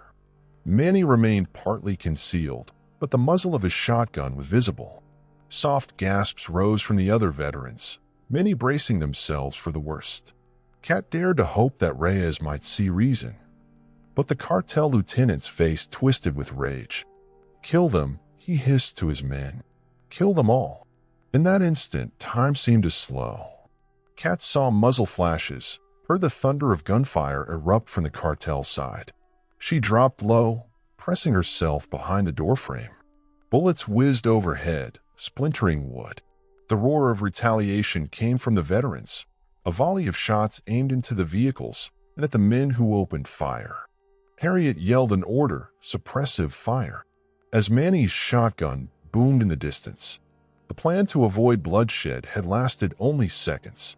Now was war. Gunfire crackled through the night air like deadly fireworks. Sparks flew as bullets struck the SUVs, windows shattering in an eruption of glass. Kat pressed herself against the inside wall, heart hammering. She'd known this was a possibility, but the reality of open combat on her own doorstep rattled her to the core. Outside, muzzle flashes lit the yard in staccato bursts. Veterans maintained disciplined firing arcs, shooting in short bursts rather than spraying bullets. They aimed to disable vehicles and disarm Reyes' men, but not to slaughter. Through the chaos, Kat heard Manny's voice barking commands, trying to coordinate the defenders. Victor Reyes' men took cover behind the SUVs, returning fire in sporadic bursts. One of them aimed at the porch, and a hail of bullets tore through Kat's screen door. She ducked as fragments of wood and metal rained down. Beside her, Bill Kincaid crouched with his rifle, returning precise shots through a broken window. Each shot was accompanied by the mechanical clang of cartridges ejected onto the hardwood floor. Linda Chen was in the hallway, calling out positions over the radio. "We have 3 tangos at the lead vehicle. Another 2 on the far left. Watch your flank." Her voice was steady, no tremor or hesitation. Kat risked a glance outside. She caught sight of Harriet Smith in a prone position behind a large oak stump, calmly squeezing off rounds from an M16. Nearby, Manny crouched behind a tractor, shouting at a group of veterans to shift fire. The older man was a picture of controlled aggression, his face grim and resolute. A bullet pinged off the porch railing, spraying Kat with splinters.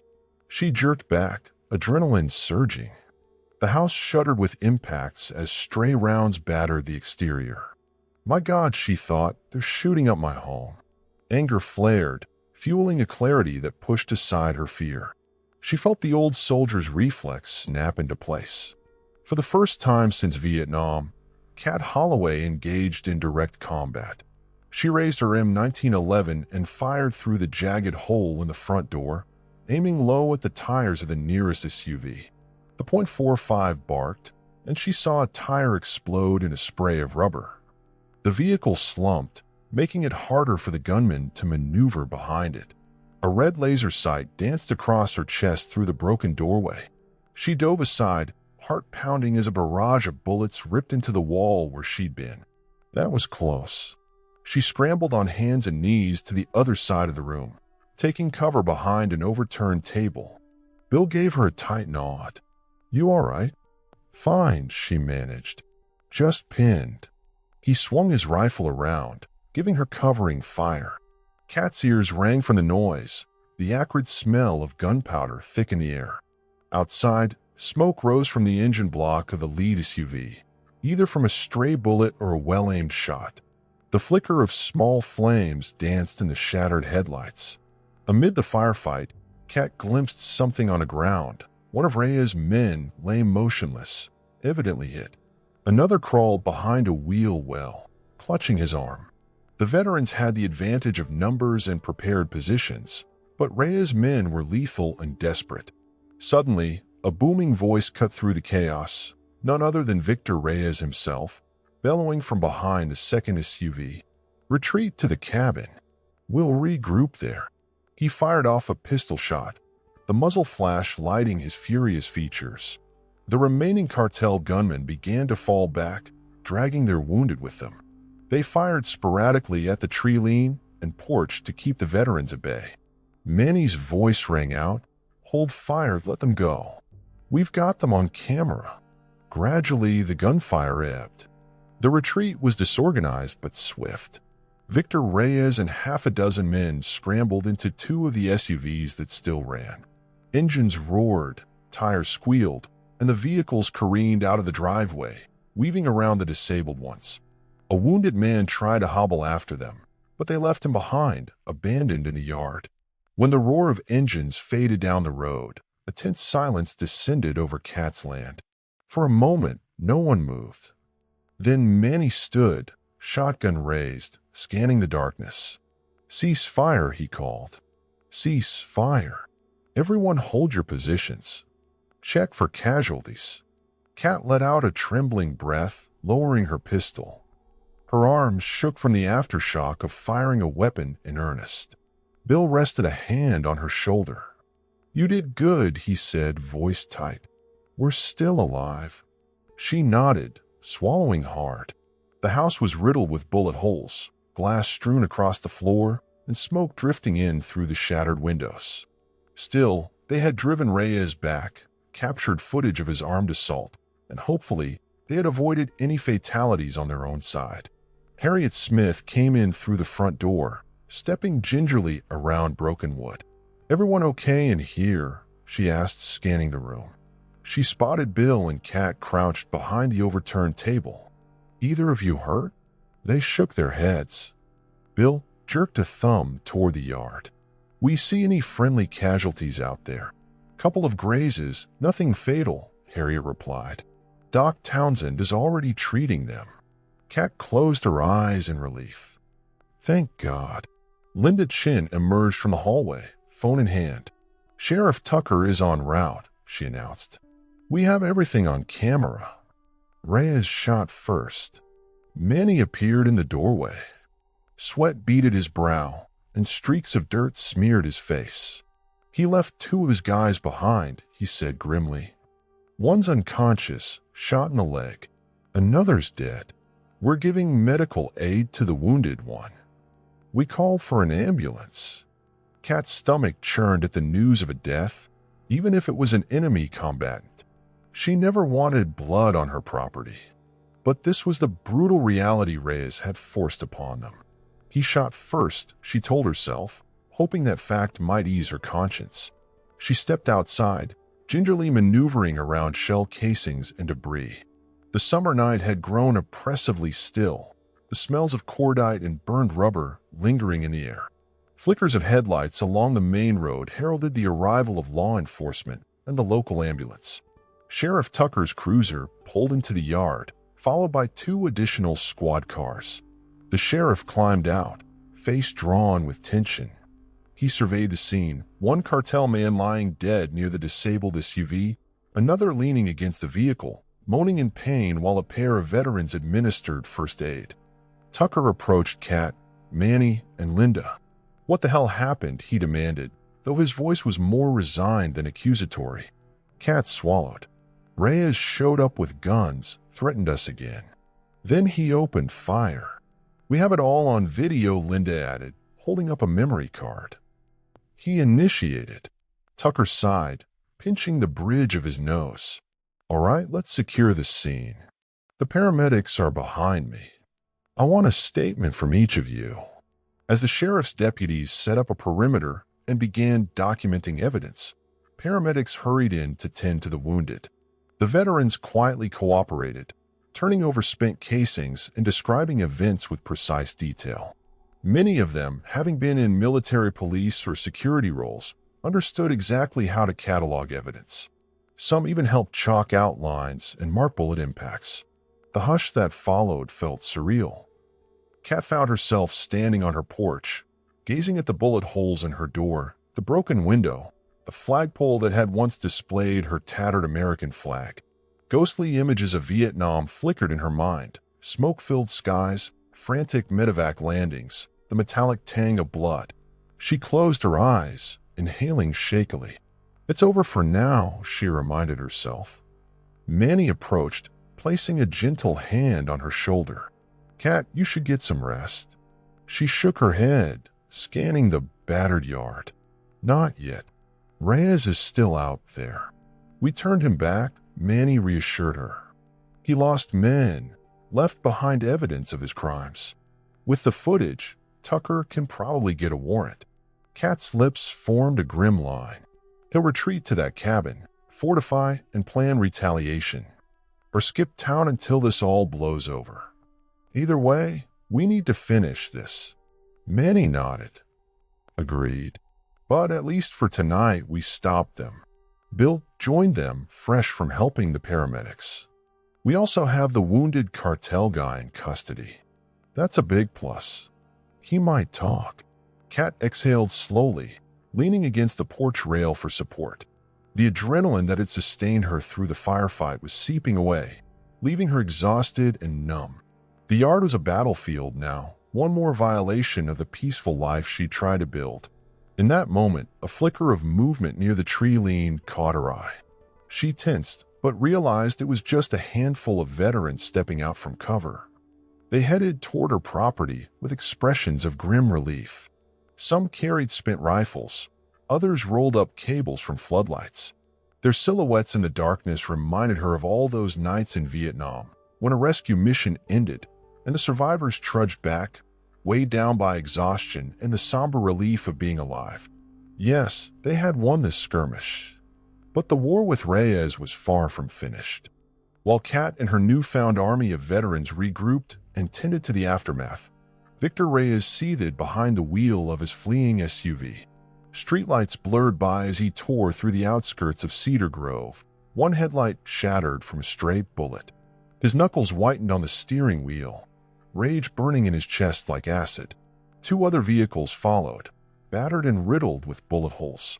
They'd lost men, one dead, another captured, and left two more disabled SUVs behind. Their grand show of force had backfired spectacularly. Now Reyes had no choice but to retreat to the hidden cabin in the northern ridge to plan his next move. He cursed under his breath. Kat Holloway had blindsided him with an army of old veterans, an unexpected show of solidarity that complicated his operation. He slammed his fist on the dashboard. The plan had been to coerce the old woman into compliance, but she had defied him at every turn. And now the entire county was probably on alert.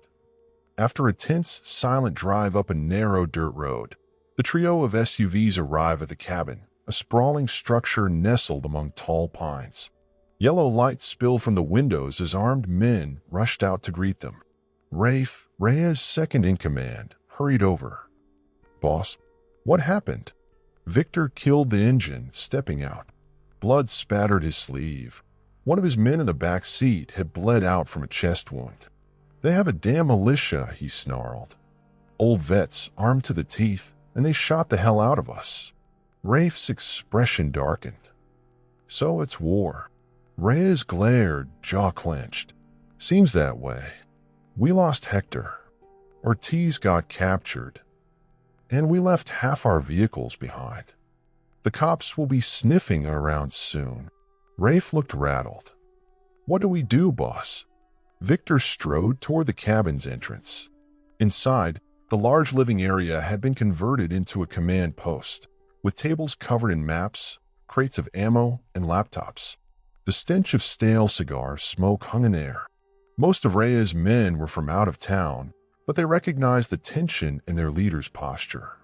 We have too much product here, Victor muttered, pointing at the stacks of sealed boxes lining a side wall. We need to move it before the cops come. But that old woman has an army on her side now. They'll expect us to run or fight. Rafe nodded grimly. So which do we do? Victor's face hardened. We do both. Pack up everything valuable.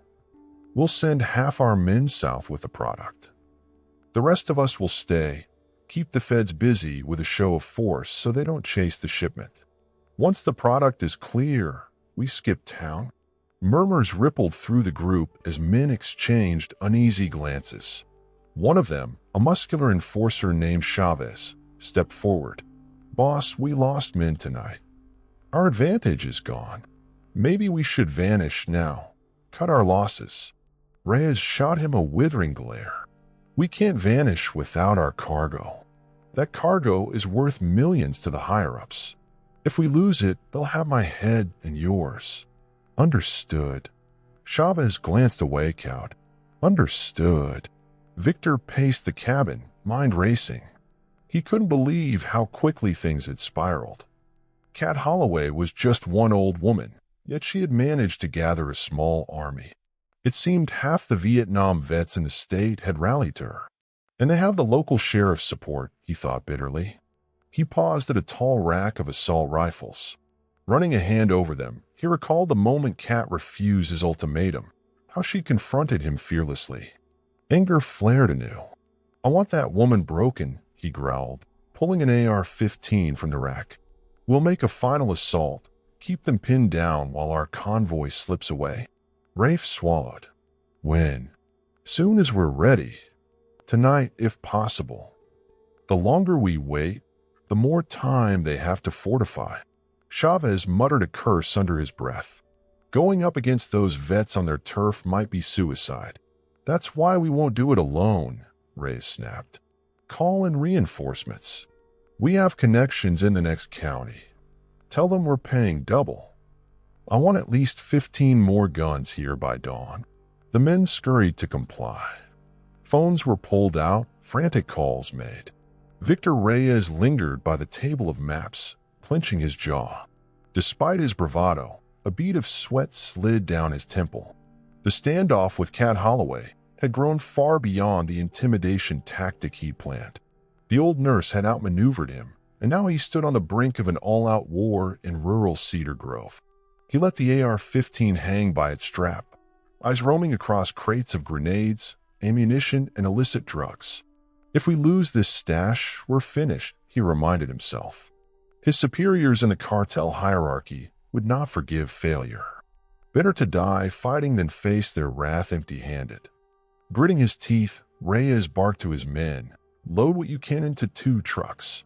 The rest stays until we can deal with those meddling veterans. Then we drive the rest across state lines. Understood. A collective nod rose from the group.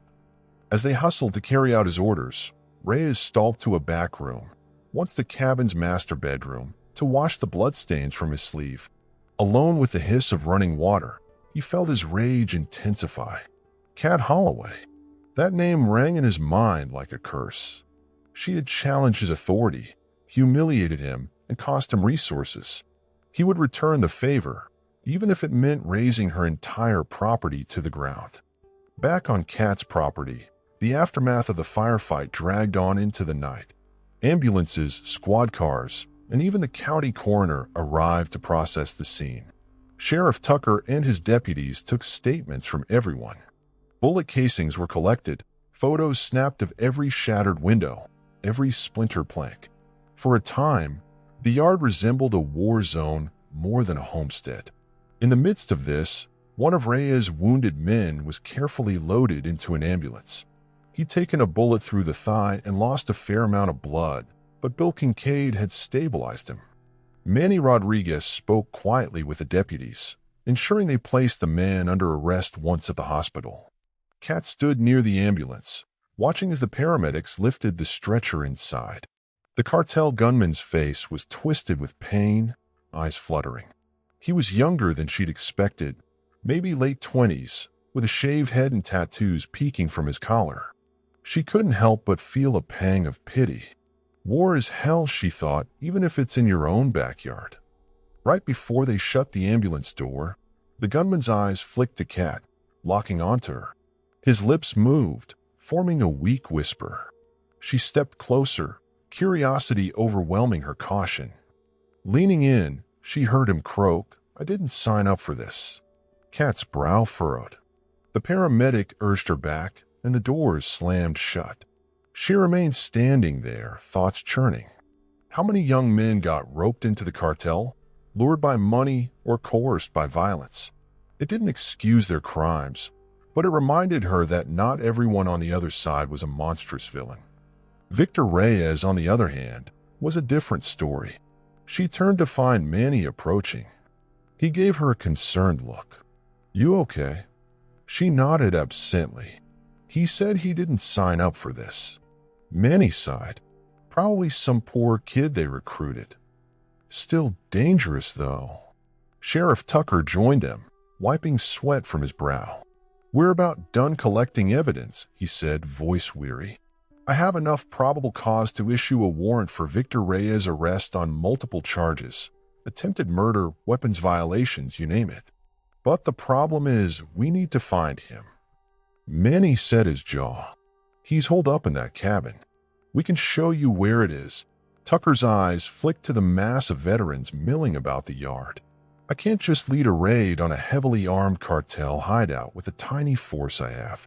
We'd be outnumbered, outgunned. It'd be a bloodbath." "We'll help," Manny offered without hesitation. Tucker held up a hand. "I appreciate that, I do. But deputizing an entire group of volunteers, especially folks your age, could lead to a legal nightmare. Not to mention a high chance of casualties." Kat folded her arms, stepping forward. "What's the alternative? We wait and hope Reyes disappears in the night, only for him to show up in another town hurting more people." The sheriff frowned, clearly torn. "Let me see if the state police can send backup. I'll call them tonight, but it might take time to mobilize. Maybe the DEA or the FBI can help once they know a cartel operation is here." Harriet Smith approached with a grim expression. "Do we have that kind of time? Reyes could flee any minute, along with his contraband." Tucker rubbed his temples, clearly overwhelmed. "I'm doing the best I can. I'll put out bulletins, roadblocks. But in the meantime, I strongly suggest everyone stay put, stay safe. My deputies will monitor the roads." Manny exchanged a look with Harriet, then turned back to the sheriff. "Understood." Tucker paused, studying them. He seemed to grasp the undercurrent of determination shared by Kat, Manny, and the others. "I mean it," he said slowly.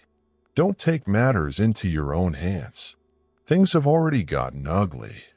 He headed off to speak with his deputies, leaving Kat, Manny, Harriet, and a few other veterans in a tense circle. Bill Kincaid soon joined him, wiping blood from his hands. He'd been helping treat minor wounds among the defenders. "So what now?" Harriet asked. "We sit here and wait for Reyes to regroup." Manny clenched his fists. "If the state police come, great. But they might be tied up. Reyes won't sit idle.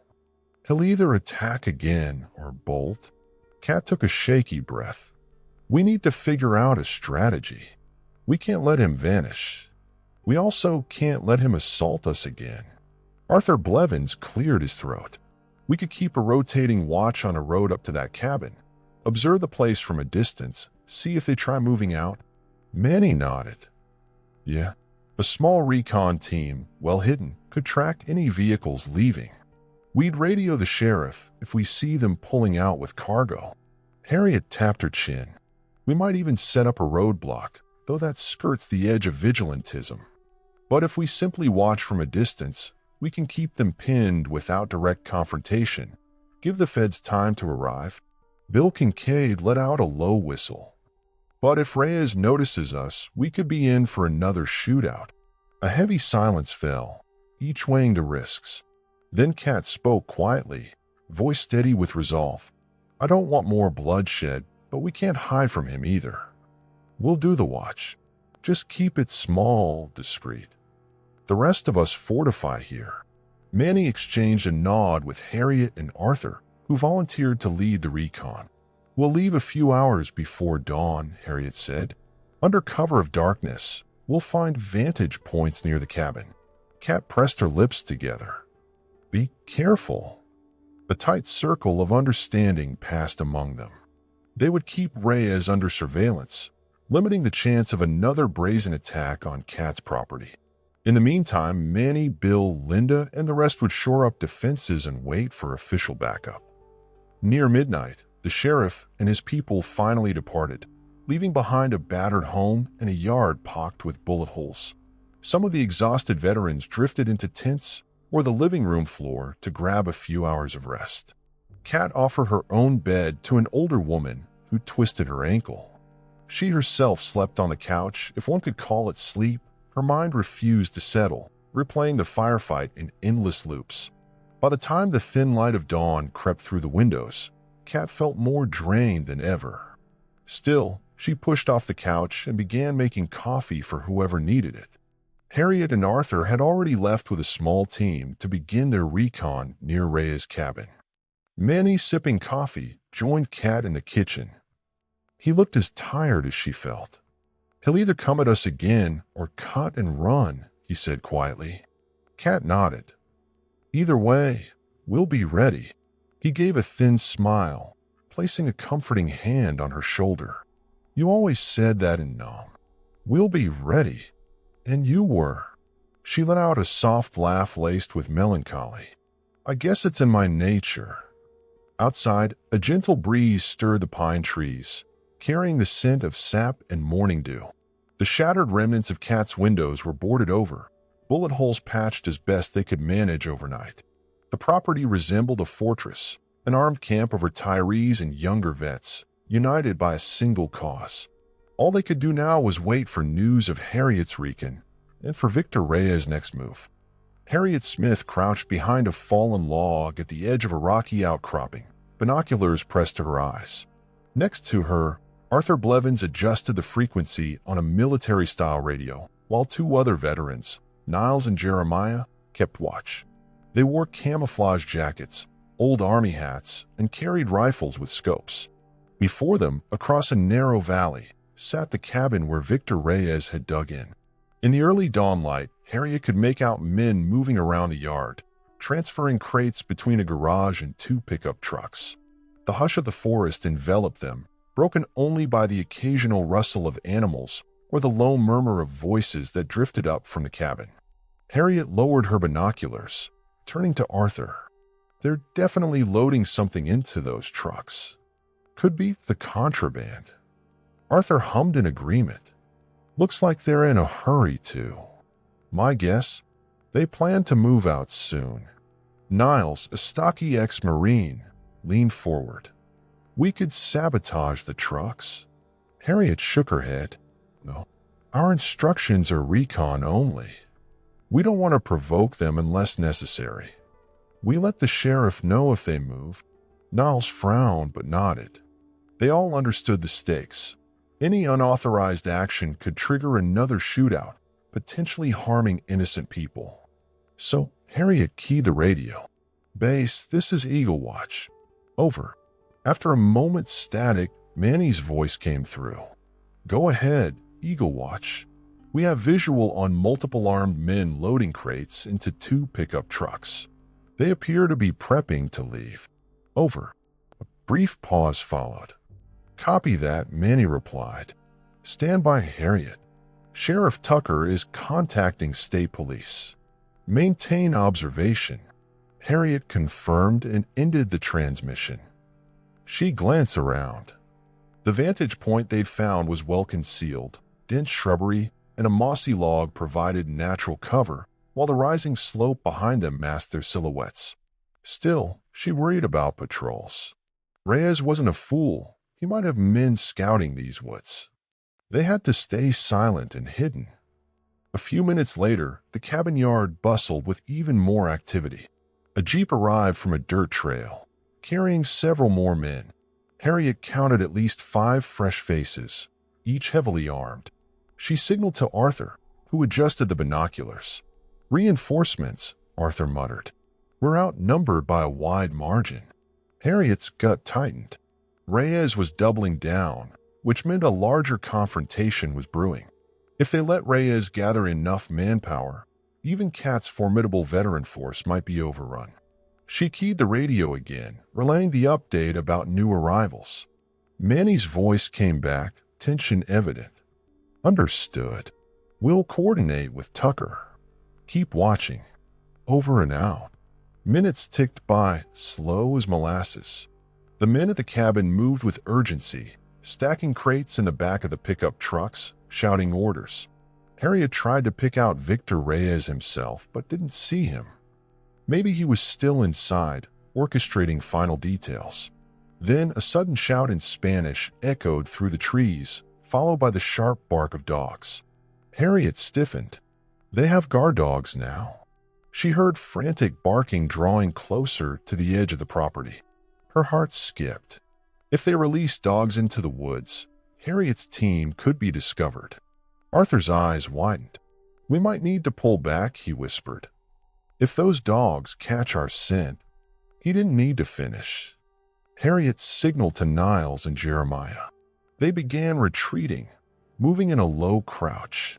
The plan was to put distance between themselves and the cabin before the dogs could find them. The group carefully navigated the forest, stepping over roots and rocks, avoiding snapping twigs. Sunlight filtered through the canopy, revealing patches of moss and fern. Harriet's pulse thudded in her ears, each step laden with tension. She prayed they wouldn't hear barking behind them. They made it a good 100 yards away from their vantage point when the dog's barking rose in volume, closer now. Harriet froze, turning to see if the animals were in pursuit.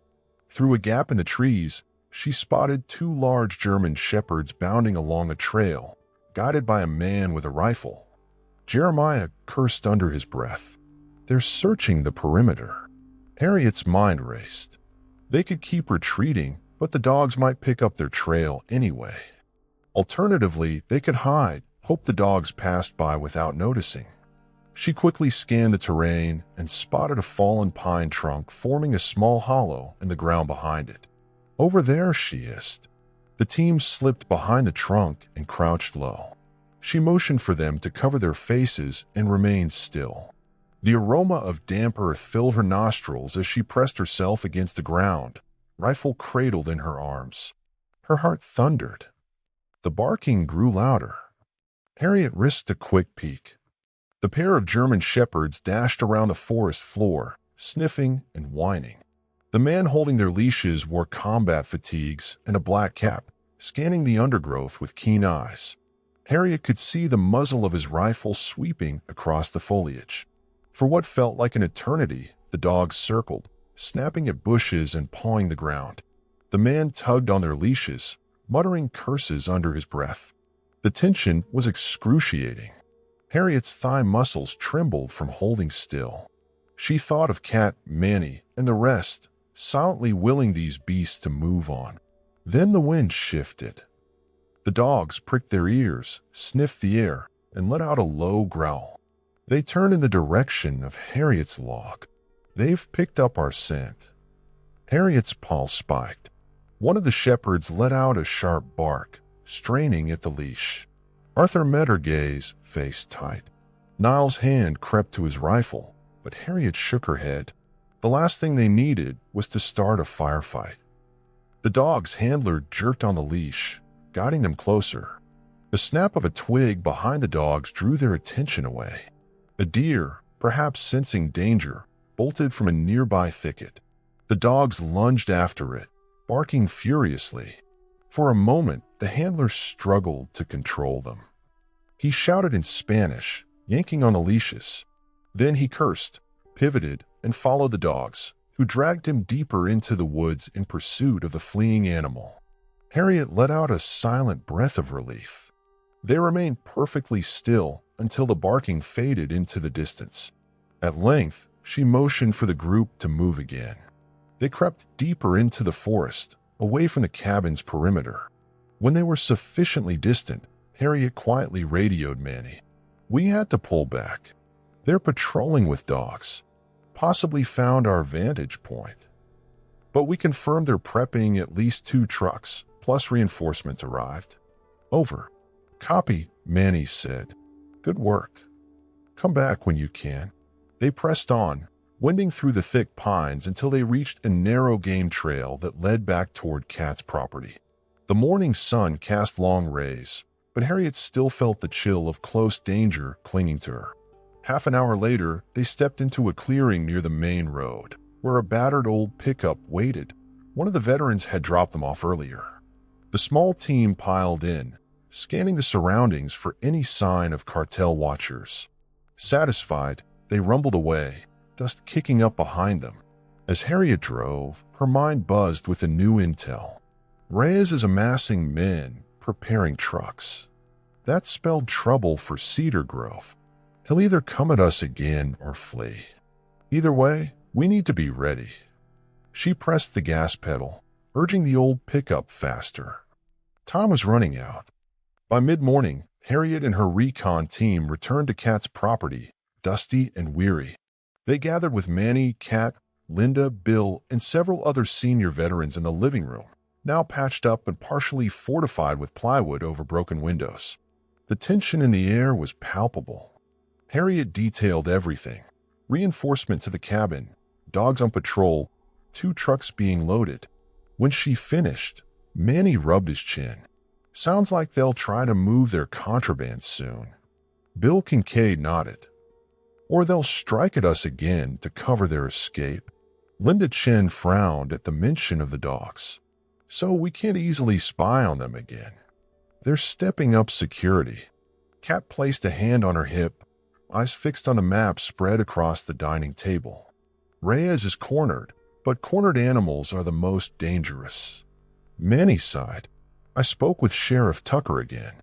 The state police are tied up with a massive drug bust in the next county. He only got a promise that they'll send a unit when available. Could be today, could be tomorrow." A frustrated murmur rose among the group. They all understood the implications. By the time state police arrived, Reyes might be long gone, or might launch another deadly assault. Arthur Blevins cleared his throat. "We do have numbers on our side. If we blockade the only road leading out from that cabin, we could stop them from moving their trucks." Manny rubbed his temples. "We risk another shootout if we do that. Tucker warned us not to take the law into our own hands." Kat raised her head, resolve firm in her eyes. "We might not have a choice, Manny. Reyes already attacked us once. Next time, he might bring more firepower, more men. The sheriff is outmatched.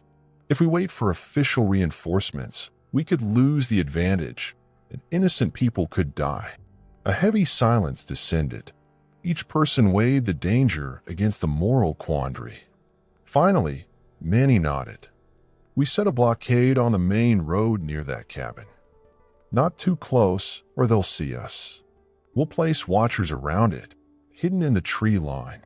If Reyes tries to pass, we demand they surrender. If they open fire, we defend ourselves. Meanwhile, we call Tucker so he can come and make arrests." Harriet arched an eyebrow. "Is that going to be enough? They might leave by a logging trail or cross-country." Arthur tapped the map. "The terrain is rough. There's only one good road for loaded trucks. If they try off-roading, they'll likely get stuck or be too slow. We can spread watchers to cover possible paths, but the main choke point is that road." Bill exhaled. "We'll be stretched thin, but we can do it. Rotate shifts. Keep the rest here to protect Kat's place, in case Reyes tries a diversion. Linda offered a rueful smile. We're basically running a military operation. Kat's lips formed a small, sad twist. We didn't start this war, but we'll finish it. Let's do it. Thus, the plan was set. A group of about 20 veterans would relocate to the wooded stretch of road a mile from Reyes' cabin. They'd create a hidden checkpoint, using felled trees or vehicles as barricades. If Reyes or his men tried to slip out, the checkpoint team would radio Manny, who in turn would alert the sheriff. Then, if necessary, they'd do what they must to prevent the cartel from escaping with dangerous cargo. Throughout the day, veterans bustled around Kat's property, preparing. Ammunition was counted. Radios were checked and rechecked. A few stragglers, still trickling in from other states, were briefed on the situation. Some were old acquaintances of Kat's from Vietnam. Others were from later conflicts, Afghanistan, Iraq, compelled by the call for help that had spread through veteran networks. Their presence bolstered morale, each additional body a reminder that Kat was far from alone. Once again, Kat marveled at how a simple phone call had summoned this remarkable force. She recalled the vow many wounded soldiers had made in those medevac flights. We owe you, Kat. Anything, anytime. She never believed so many would remember that promise. Now, seeing the determination etched on each face, she realized the power of a bond formed under fire. By late afternoon, the blockade team departed in a convoy of pickup trucks and SUVs. They drove away with solemn waves, leaving Manny, Linda, Bill, and dozens of others to defend Kat's homestead. The plan was a precarious dance. Any misstep could lead to bloodshed. Kat sat on her porch, sipping a glass of water, scanning the horizon.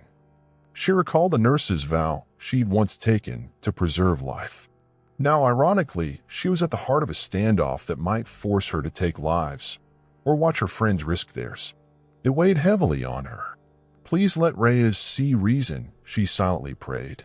Linda emerged from the house, the drone remote in her hands. I want to do a flyover near the cabin, see if I can spot movement. Kat gave a tense nod. Be careful. Linda set the drone to autopilot from a launching point near the tree lean, out of immediate sight of the cabin. Kat watched as the small device buzzed into the sky, a faint speck against the late afternoon sun. Minutes later, Linda's brow furrowed as she studied the monitor. I'm picking up a large group of people in the cabin's yard. Several vehicles, looks like trucks and a jeep. They're definitely preparing for something.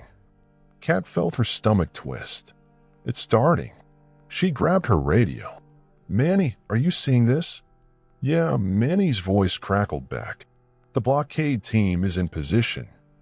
They'll be ready if he tries the road. Time stretched on in slow motion, each heartbeat heavy with dread. The drone's camera showed men shouting and pointing, a swirl of movement near the trucks. One of the vehicles peeled away, kicking up dust as it headed down the cabin's driveway. Linda tried to follow it with the drone, but the thick canopy soon obscured the view. Where's it going? Kat muttered, anxiety building. Linda radioed Manny. One vehicle just left the cabin. Might be a scout. Heads up. A static-laced response. Copy. Tension ratcheted up.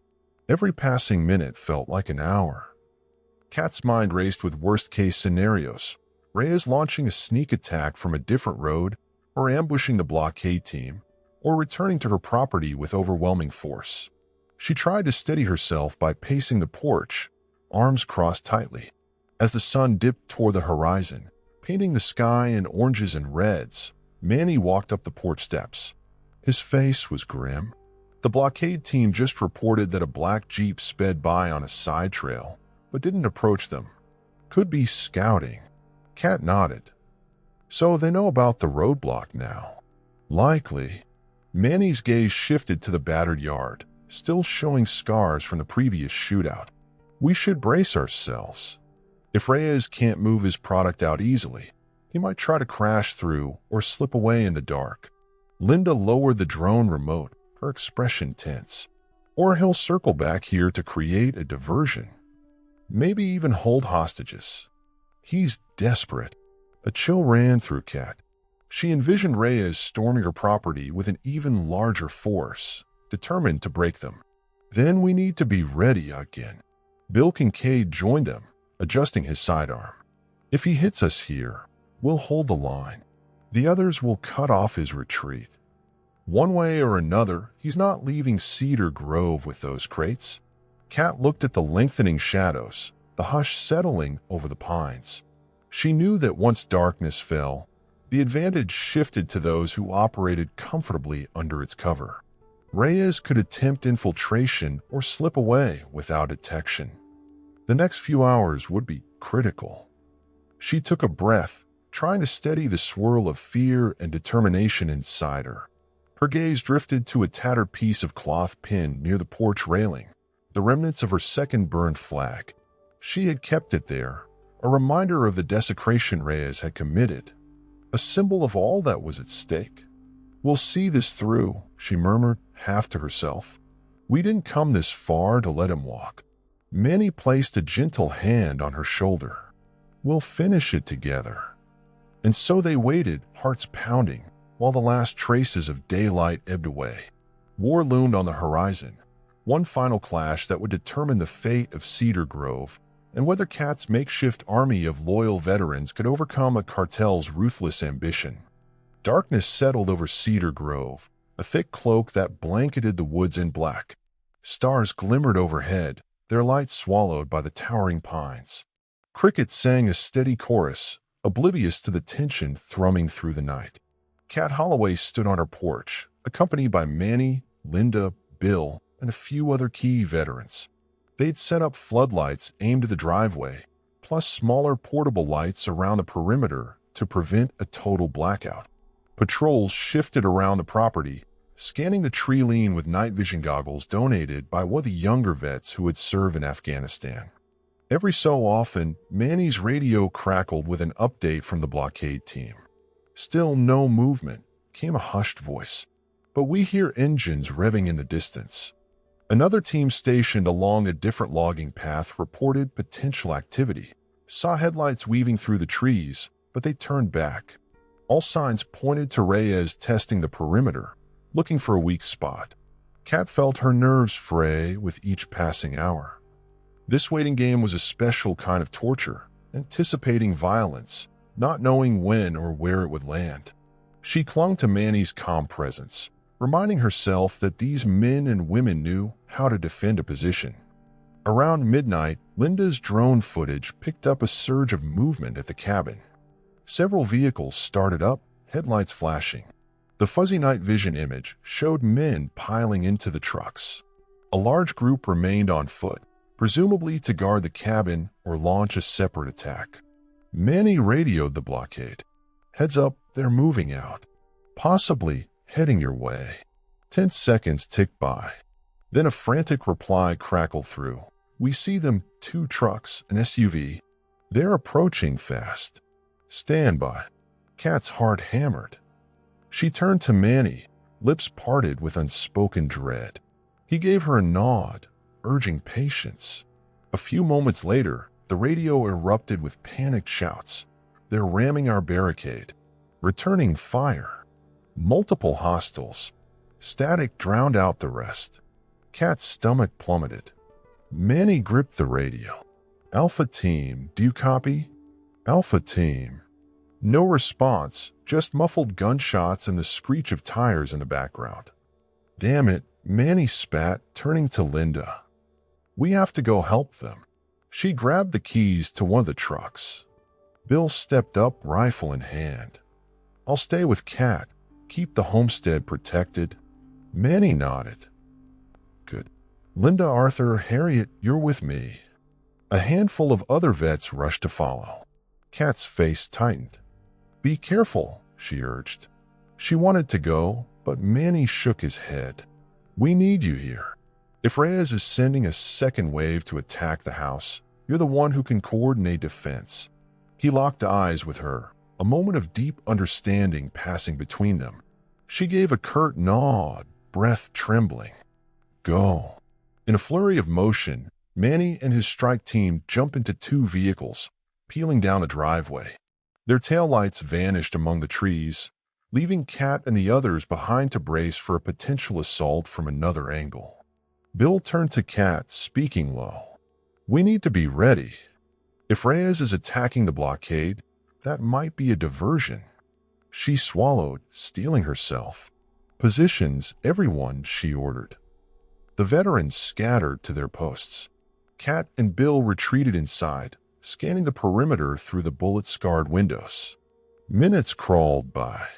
The distant echo of gunfire trickled through the woods. Kat clenched her fists, praying Manny and the blockade team survived. Then, a sudden flash of headlights on the far side of her property drew her attention. She saw an SUV creeping along a narrow dirt path, headlights off, barely visible but for the faint flicker of side lamps. "Here they come," Bill murmured. He signaled on his radio. "Enemy vehicles spotted on north side. All teams, be advised. Veterans at the north perimeter, move to intercept." Kat watched as small beams of flashlights bobbed through the forest. A hush fell, broken by a sporadic pop of gunfire. Her pulse raced, memories of Vietnam flooding back, when she'd wait for the wounded to be brought in, not knowing how many or how bad it would be. Another radio transmission crackled. "They're testing us." Shots fired. "We returned." "They're pulling back." Bill exhaled, relief visible on his face. Kat pressed a hand to her chest. Not the main assault, then. Possibly Reyes had split his forces, one group smashing into the blockade, another probing Kat's defenses. She rose from her crouch, crossing to the back window. Darkness cloaked the backyard, but the faint glimmer of a moonlit pond caught her eye. Movement in that direction made her heart lurch. Were they trying to flank from the waterside? Pressing her face to the glass, she spotted 3 figures in the shadows. Veterans or cartel. Her eyes strained to identify them. Then one flicked on a red lens flashlight, a known code among the defenders. She relaxed a fraction. It was her people patrolling the pond's edge. Suddenly, Bill's radio squawked again. A frantic voice. "They're pressing on the blockade. We need backup, multiple casualties." A chill swept through Kat. Manny and the others had gone to help. Were they in that crossfire now? She grabbed a spare radio. "Manny, come in." Static. Then Manny's voice strained. "We're here. They have at least 20 men. Harriet's hit, shoulder wound. We're pinned down behind the trucks. We can't pull out unless we—" Another burst of static cut him off. Bill's jaw tightened. "We might have to reinforce them." Kat nodded, fear and resolve warring inside her. "Yes, but if we strip our defenses here, Reyes might launch an attack on us." "We can't leave them to die," Bill argued. Kat stared at him, heart pounding. "Gather whoever can drive. Half of us will stay, half go to Manny." Bill nodded, hurrying to rally a team of volunteers. Within minutes, a caravan of 3 vehicles rumbled out, headlights off to maintain some element of surprise. Kat elected to remain, her logic echoing Manny's earlier rationale. Someone had to coordinate from the homestead. As the trucks vanished into the night, Kat felt alone despite the handful of defenders still with her. Each second that passed without word from Manny, Harriet, or Bill tore at her nerves. She surveyed the battered living room, the bullet holes in the walls, the makeshift barricades outside. Dear God, she thought, let them be safe. Time slowed to a crawl. Kat paced, occasionally stopping to radio for updates. The blockade group was still pinned. Manny had found them but was struggling to push back. The sound of distant gunfire drifted across the forest, muffled by the pines. Some of the veterans grimly whispered that if Reyes had that many men, they might not stand a chance. But Kat refused to accept defeat. She gripped the phone and called Sheriff Tucker again, practically begging him to dispatch whatever help he could. The sheriff promised he was on his way with 2 deputies. Hardly enough, but was something. Half an hour later, headlights emerged once more at the end of the driveway. Kat's heart skipped, friend or foe. She radioed the perimeter watchers. Identify the incoming vehicle. A response crackled back. It's Bill. They're returning. Manny's with them. She rushed outside, relief mingled with dread about the condition of the blockade team. The trucks rolled to a stop, battered and bullet-riddled. Manny jumped down from one, supporting Harriet, whose shoulder was wrapped in a blood-stained bandage. The older woman winced but managed a weak grin. "I'll live," Harriet said through gritted teeth, letting Kat help guide her toward the house. Bill assisted another veteran, limping from a wound in his thigh. Manny's face was etched with exhaustion and sorrow. "We got Harriet out, but we lost a few good people. Reyes had more men than we expected." Kat felt tears prick her eyes. "I'm so sorry." Manny simply shook his head. "We gave as good as we got. Took down several of Reyes' men. The blockade is mostly wrecked, though." He cast a glance at Harriet's wound. "She'll need a real hospital soon." Inside, Linda Chen rushed forward with medical supplies, triaging the wounded. Kat steadied Harriet on the couch. "Hold on, Harriet," she whispered, trying to keep her voice steady. Harriet gave a shaky laugh. "I'm tough as nails, Kat. This is a scratch." Nonetheless, Kat noticed her friend's pallor and the sweat beading on her forehead. She helped Linda apply a compress to slow the bleeding. Meanwhile, Manny sank into a chair, burying his face in his hands. The weight of commanding a ragtag force of veterans in a lethal battle was taking its toll. "Reyes is still out there," Manny muttered. "We couldn't kill him. He retreated after we took out some of his men, but he still has plenty left." Bill pulled out a bloodied rag from his pocket. "Sheriff Tucker arrived as we were pulling out. He's got paramedics for the seriously injured. The rest, well, it's chaos." Kat pressed a hand to her brow, mind spinning. How many more must be hurt or killed before this ends? She looked at Manny, Harriet, Bill, Linda. Each wore the haunted expression of veterans who'd seen too much. "We can't keep doing this indefinitely," she said softly. "We don't have the resources or the stamina for a prolonged war." Manny lifted his head, eyes red-rimmed. "We need the feds or the state police. Someone bigger. Reyes is pinned in these woods, but we can't corner him without more backup." Harriet gritted her teeth, speaking through the pain. "He'll try to slip away soon. If he can't get his trucks out, he'll cut his losses and run." Linda Chen looked at Kat, voice tinged with desperation. "We have to do something now. If we let him escape, the entire confrontation was for nothing." A sobering hush followed. Kat gazed around at the battered, weary defenders. They had lost friends, sustained injuries, endured hours of fear and violence. And still, Victor Reyes remained a threat. She closed her eyes, recalling the horrors of the Vietnam War, the crying wounded, the sense of fighting and endless conflict. I swore I'd never relive that. Yet here she was, in a crucible of life or death stakes once again. Then a quiet resolve blossomed within her. She opened her eyes. "We end this tonight," she said. Her voice, though soft, carried undeniable authority. "We can't count on the cavalry to arrive in time. Let's gather every able-bodied person we have, coordinate with the sheriff, and surround that cabin. Force Reyes to surrender or face the consequences." Manny blinked, then slowly nodded. "It might be the only way." Bill agreed, albeit hesitantly. A final push. We locked down every road, every trail, and approached the cabin from multiple angles. It's risky, but so is waiting for him to attack again. Kat turned to Harriet, who nodded weakly, eyes fierce. "Go get him," Harriet whispered. "For all of us." With that, the decision was made.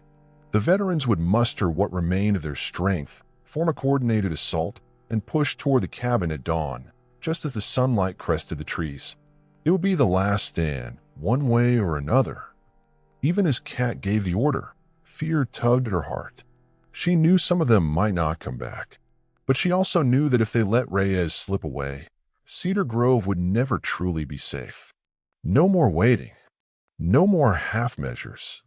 She thought of the old pledge in Vietnam, never leave a comrade behind. Now she vowed not to leave her town behind either. Night deepened, the hush broken by the moans of the wounded, the quiet exchange of medical supplies, and the muffled sobs of those who'd lost friends at the blockade. And in that darkness, a spark of unity flared, an unspoken promise among the veterans to stand as one. All roads led to the cabin at sunrise, where the fate of Cedar Grove and Cat Holloway's future would be decided. Long before dawn, the veterans rallied at Cat's property, gathering in the pre-dawn chill. Their numbers had thinned, some were hospitalized, others too wounded to fight. But those who remained carried a fierce resolve. Manny, Bill, Linda, Arthur, and many others checked weapons, ammunition, and radios under the pale glow of portable floodlights. The acrid smell of gun oil mixed with the scent of pine. Cat moved among them, offering quiet words of encouragement. She carried her M1911 at her hip, an M4 carbine slung over her shoulder, a loan from a younger vet. Despite her age, she stood tall, back straight with a purposeful glint in her eye. The time for fear was over. They were about to confront the cartel head-on. Sheriff Tucker arrived with 2 patrol cars, lights off to maintain stealth. He stepped out, face grim. "I've got 1 deputy with me. The rest are either at the hospital or monitoring roads. State police say they're en route, but might not arrive for hours." Manny exchanged a glance with Cat, then faced the sheriff. "We're going to the cabin. You can come with us or stay back and keep the roads clear." The sheriff sighed. "I'm with you, but I can't condone vigilantism. If Reyes surrenders, you let me handle the arrest." Cat nodded firmly. "Agreed. But if he opens fire..." Tucker gave a tight nod, finishing her sentence in his mind. "Then we all do what we must." The plan was straightforward. They would drive in convoy to a point about a half-mile from the cabin, then proceed on foot to surround the perimeter. Linda Chin, controlling the drone, would provide overwatch. Their goal, pin Reyes in, cut off any escape, and demand surrender via loudspeaker. If he resisted, they would use suppressive fire to overwhelm him, while the sheriff gave him every chance to stand down. At the appointed hour, just before first light, the convoy set out. Trucks and SUVs rumbled down dirt roads, headlights off, following Manny's lead. Cat rode shotgun with Manny at the wheel, Bill and Linda in the back. The hush was tense, each occupant lost in thoughts of what lay ahead. When they reached a clearing near the cabin, everyone dismounted. Cat could just make out the shapes of the pines against the faint glow of the eastern sky. Weapons clacked as magazines were loaded and safeties checked. The group split into 4 teams, each assigned a quadrant around a cabin. Sheriff Tucker joined Manny's group, determined to be at the epicenter where the surrender demand would be issued. The forest was still, the dawn air cold enough to make breaths visible. Cat led her team, stepping carefully over roots and fallen branches. Every snap of a twig sounded thunderous. She glanced up, seeing Linda's drone hover overhead, a silent sentinel with infrared capability. Within half an hour, they reached visual range of the cabin. Cat crouched behind an old stump, binoculars in hand. The building was lit by a few outdoor lamps, revealing silhouettes of men patrolling with rifles. She counted at least 8 visible, likely more inside. Radio chatter confirmed the other teams were in position, forming a ring around the property. Manny's voice came through Cat's earpiece. "Everyone in place?" A chorus of quiet affirmatives. Sheriff Tucker took the loudspeaker. The plan was to give Reyes exactly 1 chance to come out peacefully. Tension rippled through the forest as Manny announced, Tucker's amplified voice shattered the morning stillness. "Victor Reyes, this is Sheriff Tucker. You are surrounded by law enforcement and armed citizens. We have a warrant for your arrest. Come out with your hands up." A tense pause followed. Every veteran held their breath, fingers on triggers. The cabin's lights flickered. Several of Reyes' men ducked behind crates or vehicles. Kat peered through her binoculars, wondering if Reyes might surrender. Please, let this end without more bloodshed. She recalled Harriet's wounded body on the couch, the nights of fear, the bullet holes in her own walls. A door slammed. One of the men near the cabin shouted in Spanish, presumably calling for orders. Another man hustled to the side, scanning the tree line with a rifle. Then a commanding voice, Victor Reyes, no doubt, roared from inside, "Get lost, pigs. I'm not surrendering to a bunch of vigilantes." Sheriff Tucker tried once more. "Reyes, we have you pinned in. Throw out your weapons," and the air exploded with gunfire, muzzle flashes dancing in a half-light. Kat ducked as bullets ripped through the foliage overhead. The final confrontation had begun. "Return fire." Manny's voice snapped over the radio. The circle of veterans unleashed a volley of shots at the cabin and the vehicles outside it. Wood splintered, glass shattered. Spotlights from the veterans illuminated the yard, revealing Reyes' men scrambling for cover. Some retreated inside. Others fired from behind trees or overturned crates. Kat squeezed the trigger of her M4, sending controlled bursts toward a gunman crouched by a pickup truck. Her decades-old training kicked in, breath steady, aim low, short bursts. She saw sparks fly off the truck's chassis, forcing the man to duck. "Keep them pinned," she reminded herself. "Don't let them flank us." Across the yard, Manny and the sheriff pressed forward. Linda's drone feed relayed positions of enemy combatants to their earpieces. Coordinated bursts pinned each corner of the cabin. Several of Reyes' men tried to flee out the back, only to run into the other teams. Gunshots echoed through the clearing, smoke drifting in the early morning sunbeams. Kat moved to a new position behind a large pine trunk, panting from adrenaline. She glimpsed Bill leading a small group closer, weaving between trees, exchanging fire with two cartel gunmen. A flash of recognition shot through her. These men and women might have gray hair, but they fight like soldiers in their prime. Pride and worry twisted in her heart. Suddenly, an explosion rocked the clearing. One of Reyes' men had lobbed a grenade from inside the cabin. It detonated near a stack of crates, sending debris flying. Kat hit the ground, ears ringing. "He's got grenades?" Fear iced her veins. She scrambled upright, scanning for Manny. Relief surged as she spotted him, waving for his team to fall back from that side of the yard. Over the radio, Linda's urgent voice rang out. "Grenade launched from the cabin. Watch out." Another explosion thundered, shaking the earth. A tree branch crashed down mere feet from Kat. She rolled aside, breath hitching. Distantly, she heard screams of wounded veterans, the ragged sound of chaos enveloping the cabin. Despite the danger, Manny's leadership shone. He rallied the teams over the radio, urging them to spread out. "We have them cornered. Suppress their grenadier. Team Delta, flank the east side. Team Bravo, watch the windows." Kat forced down her terror. She aimed at a muzzle flash flickering in the cabin's window. Two quick bursts silenced it. The recoil rattled her shoulders, but she pressed on. "Focus, breathe." Then she called into the radio. "This is Kat. We need medical on the north side. We have wounded." Seconds later, a pair of veterans with red crosses on their jackets sprinted forward, ducking behind cover to reach a fallen comrade. Another explosion rocked the yard, but it was smaller, likely a thrown fragmentation grenade that didn't land near anyone.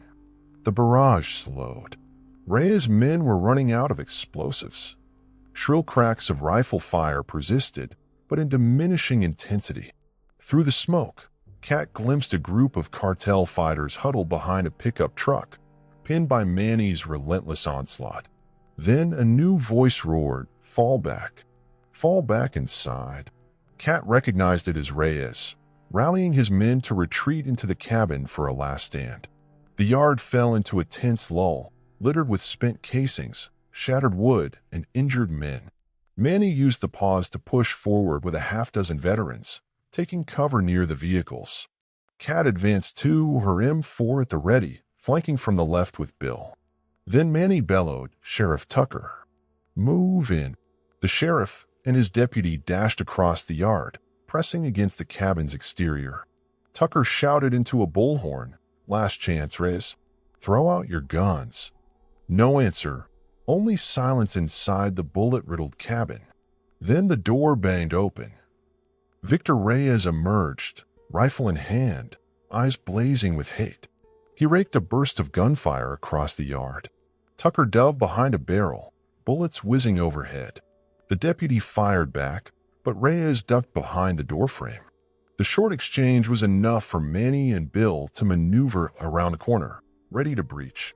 Cat saw Manny count silently, 1, 2, 3, and then they burst inside, weapons up. Gunshots and shouts echoed from within. Kat's heart thundered in her chest. She sprinted after them, ignoring the burning ache in her lungs. I can't let Manny go in alone.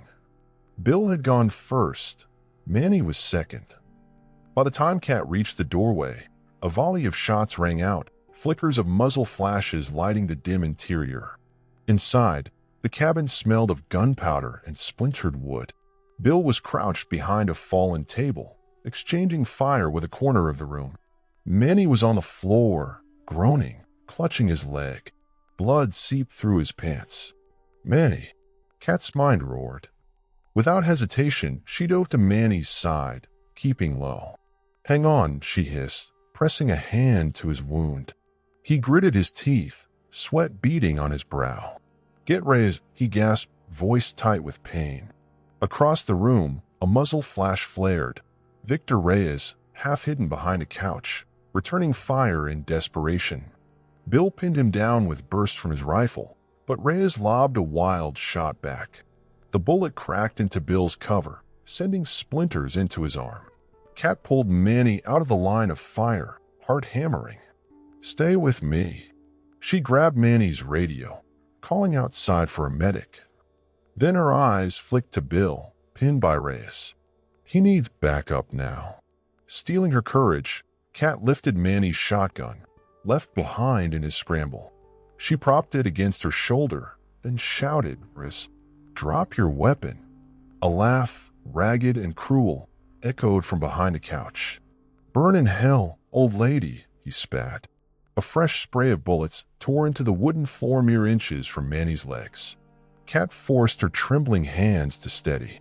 She remembered every rescue flight in Vietnam, every time she had to face death head-on.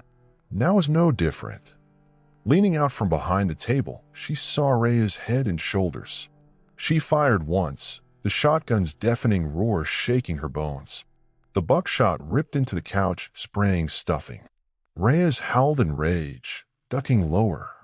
Bill took advantage, firing from the side. Reyes caught a bullet in his shoulder, slamming him against the wall. He shrieked, dropping his rifle. For a moment, everything went quiet except for the ring of spent shell casings rolling across the floor. Cat scrambled to her feet, pressing the shotgun forward. She advanced cautiously, heart in her throat. Reyes glared at her, blood trickling from his arm, eyes filled with hatred. His right hand groped for a pistol at his belt. "Stop," Cat shouted, voice echoing in the ruined cabin. But Reyes' lips curled into a spiteful grin. He raised the pistol, finger on the trigger. No choice. She fired again. The shotgun blast slammed into Reyes' chest, flinging him backward. He fell, the pistol clattering across the floor, eyes going blank. Silence descended, broken only by Manny's labored breathing and Bill's ragged coughs. Kat's ears rang, and her arms shook from the recoil. She stared at Reyes' motionless form, blood pooling. A wave of nausea rose. She'd shot a man, ended his life. But he would have killed them without hesitation. She sucked in a shuddering breath, tears burning her eyes. "It's over." Bill slid down the wall, panting, his eyes glued to Victor Reyes' lifeless body. "Cat, are you okay?" She forced a nod, though her legs felt like jelly. Medics rushed in, veterans who'd cleared the rest of the cabin. They quickly tended to Manny, who was pale but conscious, bullet lodged in his thigh. Bill's arm bled from splinters, but the wounds were superficial.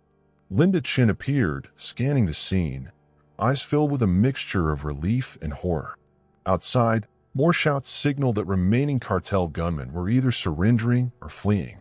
The morning light streamed through bullet holes in the cabin walls, illuminating drifting dust motes. Kat stood there, shotgun still raised, tears slipping down her cheeks. She'd never wanted to kill again. But Reyes had given her no choice. A hand gently closed over hers. Manny, wincing but alive. "You saved our lives," he whispered, voice hoarse with pain. Kat closed her eyes, letting the shotgun drop. "I saved them," she repeated in her mind, a hollow echo. She knelt beside Manny, pressing a hand to his cheek. "We made it," she murmured. Victor Reyes was finished, and with him, the immediate threat to Cedar Grove. The siege ended as swiftly as it began. In the aftermath, law enforcement swarmed the cabin, sheriff's deputies, paramedics, eventually some state police who arrived hours late. The remaining cartel men who surrendered were taken into custody. Others had fled, scattered into the forests. But without a leader or logistical support, they posed little threat. Over the next few days, Cedar Grove slowly returned to a semblance of normalcy. The wounded veterans received medical care. Manny underwent surgery to remove the bullet from his thigh. Harriet was transferred to a larger hospital for her shoulder injury. All told, the defenders had lost 4 people, with a dozen more seriously hurt. It was a painful toll, yet residents of Cedar Grove lauded the veterans as heroes, crediting them for preventing even greater bloodshed. And Kat Holloway, though she carried the weight of having taken a life, found herself humbled by the gratitude of neighbors she scarcely knew. A local volunteer group helped repair her porch and windows. Donations poured in to cover medical bills for the wounded. The sheriff publicly praised the veterans for their bravery, and even state officials acknowledged their role in dismantling a dangerous cartel hub. A week after the final assault, Manny, his leg in a cast, sat on Kat's porch alongside Linda, Bill, Harriet, who had insisted on returning early, arm in a sling, and a handful of other vets. Together, they watched as a small ceremony unfolded in Kat's front yard. Local officials, including Sheriff Tucker, had gathered. So had dozens of townspeople, many carrying tiny American flags or homemade signs of thanks. Kat stood at the foot of her porch steps, gazing at the crowd with tears in her eyes. She wore a clean blouse and jeans, her hair neatly brushed back.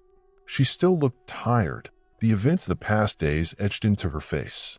But a renewed strength shone in her posture. At the center of the yard, 2 younger veterans unfurled a pristine American flag, one donated by the local VFW post. It was the same size as the flags Victor Reyes had burned. Now, a brand new symbol of resilience was about to be raised in its place. Sheriff Tucker cleared his throat, stepping forward to address the small crowd. "We gather here today to honor the courage of Catherine Kat Holloway and all the veterans who stood by her side to protect Cedar Grove from a violent criminal cartel. Their bravery reminds us that service to our country doesn't end when a uniform is hung up. Today, we raise a new flag, one that stands for the ideals Kat and her friends fought for, both in past wars and here at home." He motioned for Kat to come forward. Heart pounding, she approached the flagpole, a repaired, freshly painted pole where her original flag had once flown. The memory of its burning still stung. Yet in this moment, she felt an overwhelming surge of gratitude for the men and women who had answered her call, for the neighbors who offered kindness, and for the chance to stand against tyranny one last time. Sheriff Tucker handed her the flag. Kat's hands trembled as she gripped the cloth, thinking of how she'd once held the charred remains of her old banners, tears staining the ashes. This time, she told herself, we raise it in triumph, not mourning. She turned to Manny, who nodded, eyes shining. Harriet and Bill offered soft smiles. Linda gave an encouraging thumbs up. With careful hands, Kat attached the flag's grommets to the halyard. A hush settled over the crowd. Then, slowly, she hoisted the flag upward. It unfurled in the breeze, the stars and stripes catching the sunlight. Applause and cheers broke out, and for a moment, Kat was back in Vietnam, hearing the roar of helicopter rotors overhead, except this time, The noise was the joyful sound of freedom, not war. She stepped back, heart swelling as she saluted. Many of the veterans joined her, some lifting shaky arms, others leaning on canes. For them, this gesture was more than ceremony. It was a reminder of unity, sacrifice, and the enduring bond they shared. When the applause subsided, Kat turned to speak. Her voice wavered, but she forced it steady. Thank you all for standing with me in my time of need. I know the cost was high. We lost friends. Some of us still bear wounds. But we showed that we won't be intimidated or divided. We stood together, and together we prevailed. A ripple of agreement swept the crowd. Tears rolled down her cheeks. I also want to honor those who didn't come home, both from Vietnam and from this recent fight. Their sacrifice will never be forgotten. And I want to say to every veteran here, thank you. You've shown the world that our bonds endure far beyond the battlefield. Linda stepped forward, placing a gentle arm around Kat's shoulders, whispering, "We love you, Kat." Manny, balancing on crutches, managed a grin. Angel Kat, saving lives again. Kat blushed, tears spilling. She looked up at the newly raised flag, fluttering proudly against the backdrop of the clear sky. This is for every burned flag, every threatened life, every fallen comrade. At last, she felt a sense of closure she hadn't realized she needed. As the sun shone on the resurrected stars and stripes, the people of Cedar Grove collectively breathed a sigh of relief. Their town was safe again, thanks to an old nurse who refused to bow to fear and the legion of veterans who owed her their lives. In the weeks that followed, Cedar Grove pieced itself back together. The Reyes Cartel operation in the region collapsed without its ruthless lieutenant. Law enforcement, now bolstered by state and federal agents, swept the woods and nearby counties, mopping up stragglers. The roads were safer. The local economy, once threatened by extortion and intimidation, began to rebound. Manny's leg healed slowly, aided by physical therapy and the unwavering support of his comrades. Harriet's shoulder recovered too, the bullet having missed major arteries.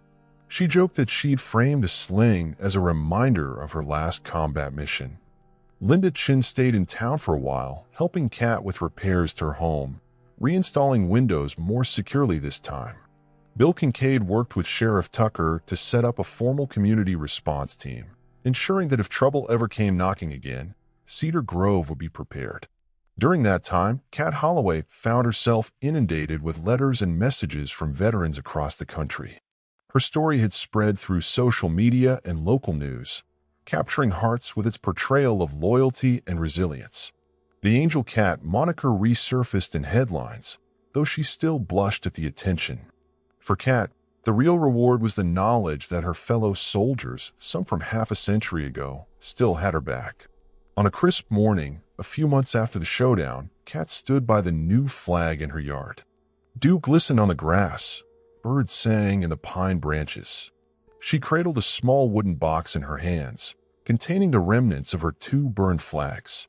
As the breeze tugged at her hair, she gently knelt and buried that box at the base of the flagpole, marking the spot with a simple stone inscribed with a single word, honor. Stepping back, she felt a peace settle over her. This was a place to commemorate her fallen flags and the sacrifice they represented, and to celebrate the rebirth of hope that had come when her old crew and new allies answered her call. Manny approached, leaning on a cane. "You okay?" he asked softly, noticing her misty eyes. She turned, offering a trembling smile. "I am," she said. "It's been a long road." He nodded, gently taking her hand. In the distance, the American flag rippled, bathed in morning light. "We made it home again," Manny said. His words carried the weight of every mission they'd survived, from Vietnam to the final showdown with Victor Reyes. Kat squeezed his hand, her heart full. "Yes, we did." They stood there quietly, listening to the wind in the pines and the distant hum of Cedar Grove awakening for another day. The sense of community that had rallied to save her, friends old and new, neighbors, law enforcement, still lingered in the air, a bond unbreakable. Out of tragedy and danger, something beautiful had emerged. Unity, and a reminder that even the darkest threats could be overcome when good people stood together. At last, Manny turned, guiding her back toward the porch. Cats, it turned out, always had more than one life. She'd proven that in the jungles of Vietnam and again in the forests of her own backyard. In Cat Holloway's world, flags might burn, evil might lurk, but as long as loyalty and courage thrived, hope would endure. Behind them, the flag atop the pole soared proudly, a symbol of the country they both loved, scars and all. And in the radiant sun of a new dawn, that banner, like Cat herself, stood as testament to the resilience born from sacrifice, forever reminding the world that no matter how dire the threat, the bonds forged in kindness and service could never be extinguished.